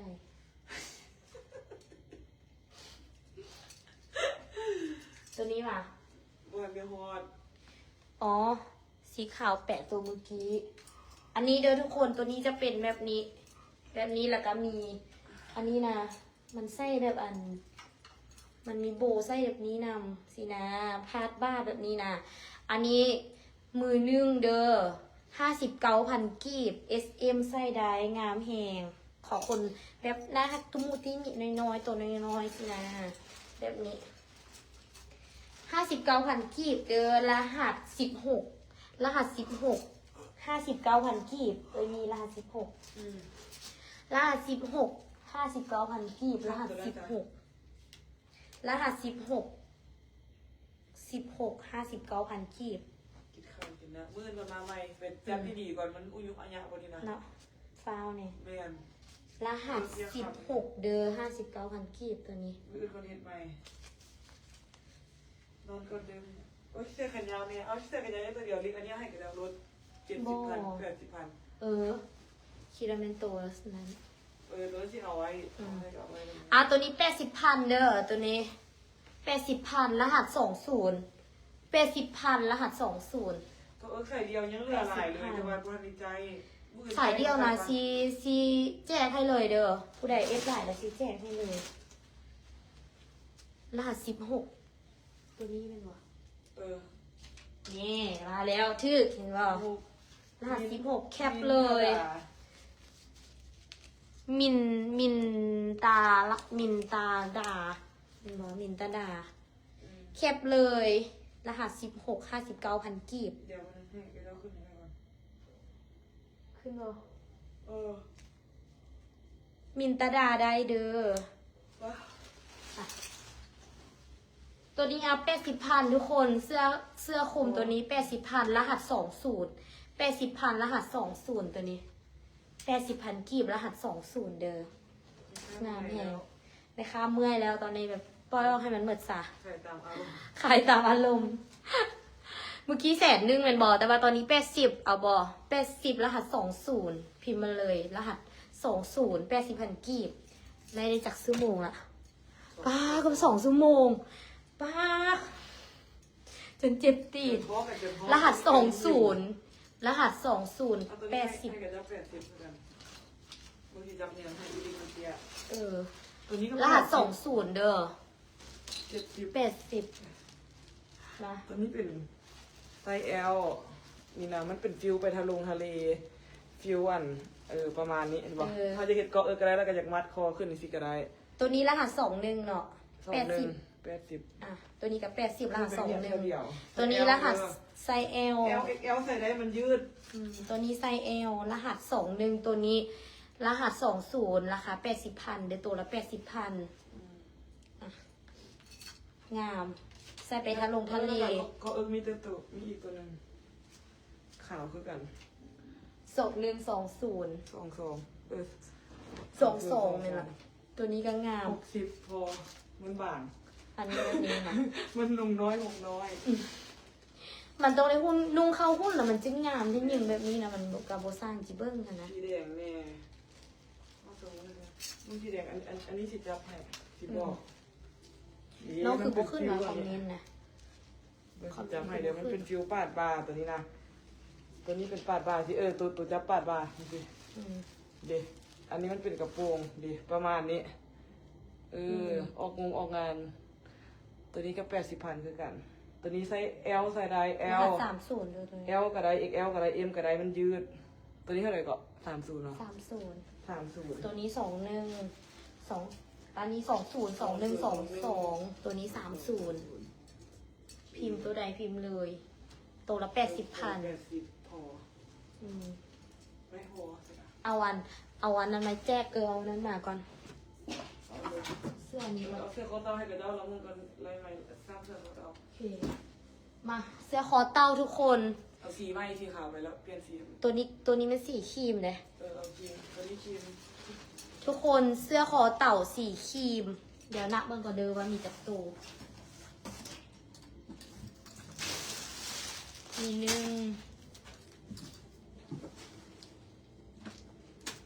สอง 2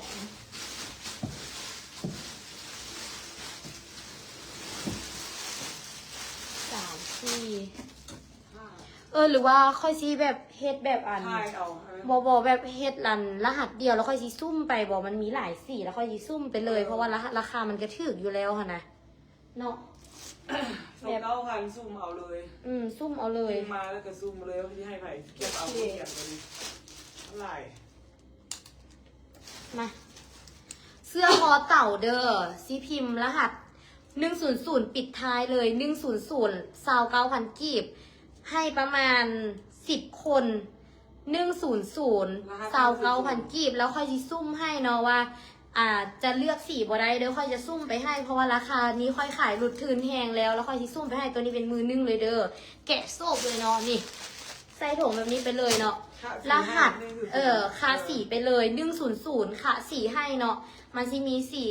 หลายสีเติบ จะได้2ตัวก็เท่ากับ2ให้ แม 3 น ก็เท่ากับ3 แต่ว่าให้ได้แต่10 คนเนาะมันยิ่งเหลือแต่10 ผืนสินะ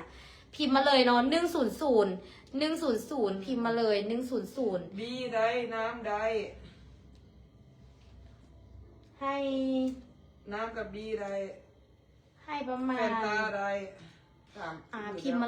เลยว่าได้จะคน 3แล้ว ประมาณ ได้จะ 20 คนลงมาได้ประมาณ20 คนลงมา มึงเสียนั้นให้ 29,000กีบเลยหลุดทุนเองมีแต่ว่าจะสู้ไปเด้อ แฟ เพราะ น ว่า ตาน้ำเพิ่ง มันมีแต่สีงาม 5 คนแล้ว ๆ5 คนแล้วมันปะ น้อยเท่ากับ2หวนโอเค โอเค ถ้าไผ่ที่เท่ากับ2ขนาดเล็กจะปนสีไปให้ ปนสีไปให้ ได้ละเด้อบีได้เด้อแฟนตาได้เด้อ มาอ่านไกลๆนะ แล้วก็สอนนาลีน้อย ของน้องคือบุขึ้นว่ะ แล้วก็ไม่พอจบ18คนแล้วนี่ กลับแล้ว ผู้ใดที่พิมพ์รหัสตอนท้ายที่สูตรนี่นะแคปแล้วทักหาลิกเดอร์ถ้าว่ายังเหลือลิกจะให้ แต่ถ้าว่าหมดแล้วแมนลิกจะบ่ให้ เพราะว่าอันนี้ลิกจะซุ่มให้เนาะมันได้ประมาณ10 ปลายคนสิ แฟ นะ นตาได้2ผืนโอเคเดี๋ยวเอ้ยอันนั้นให้เอ้ยสีขาเนี่ย แคปแล้วทักหาลิกเลยตัวสุดท้ายนี่แมนลิกจะให้เนาะมันมี10 ปลายผืนลิกจะคะให้เลย มีแต่สีงามๆทุกคน คันได้เราที่ส่งหา แมนคันได้แล้วลิกสิตอบส่งหาโอเค โอเค โอเค จบไลฟ์ก่อนเด้อทุกคน มืออื่นเจอกันไหมนอนยังมีหลายแหงเดี๋ยวสิจัดดีๆแล้วก็สิเฮ็ดระบบดีๆก่อนเนาะระบบดูดมือนี่แหละ ระบบบิก โอเคยังเหลือเครื่องนี่ประมาณ2 แก๊สละกันอยู่ห้อยนี่เนาะยังหลายเติบอยู่แล้วก็ยังมืออื่นยังสิมีเครื่องของมู่มาสมทบกันอีกเดี๋ยวมืออื่นไผ่ที่อยากได้ราคาถืออีกเนาะเกียมเอฟเด้อทุกคนมื้อนี้ขอตัวลาไปก่อนต้องขอบใจทุกคนที่มาเอฟในมื้อนี้เด้อมีแต่ว่าจบไลฟ์ลิซิเบตตอบเซตละกาขอบนส่งอหย่างละกาฝากให้มืออื่นเนาะโอเคขอบใจหลายๆเด้อมือคามือไม่เนาะ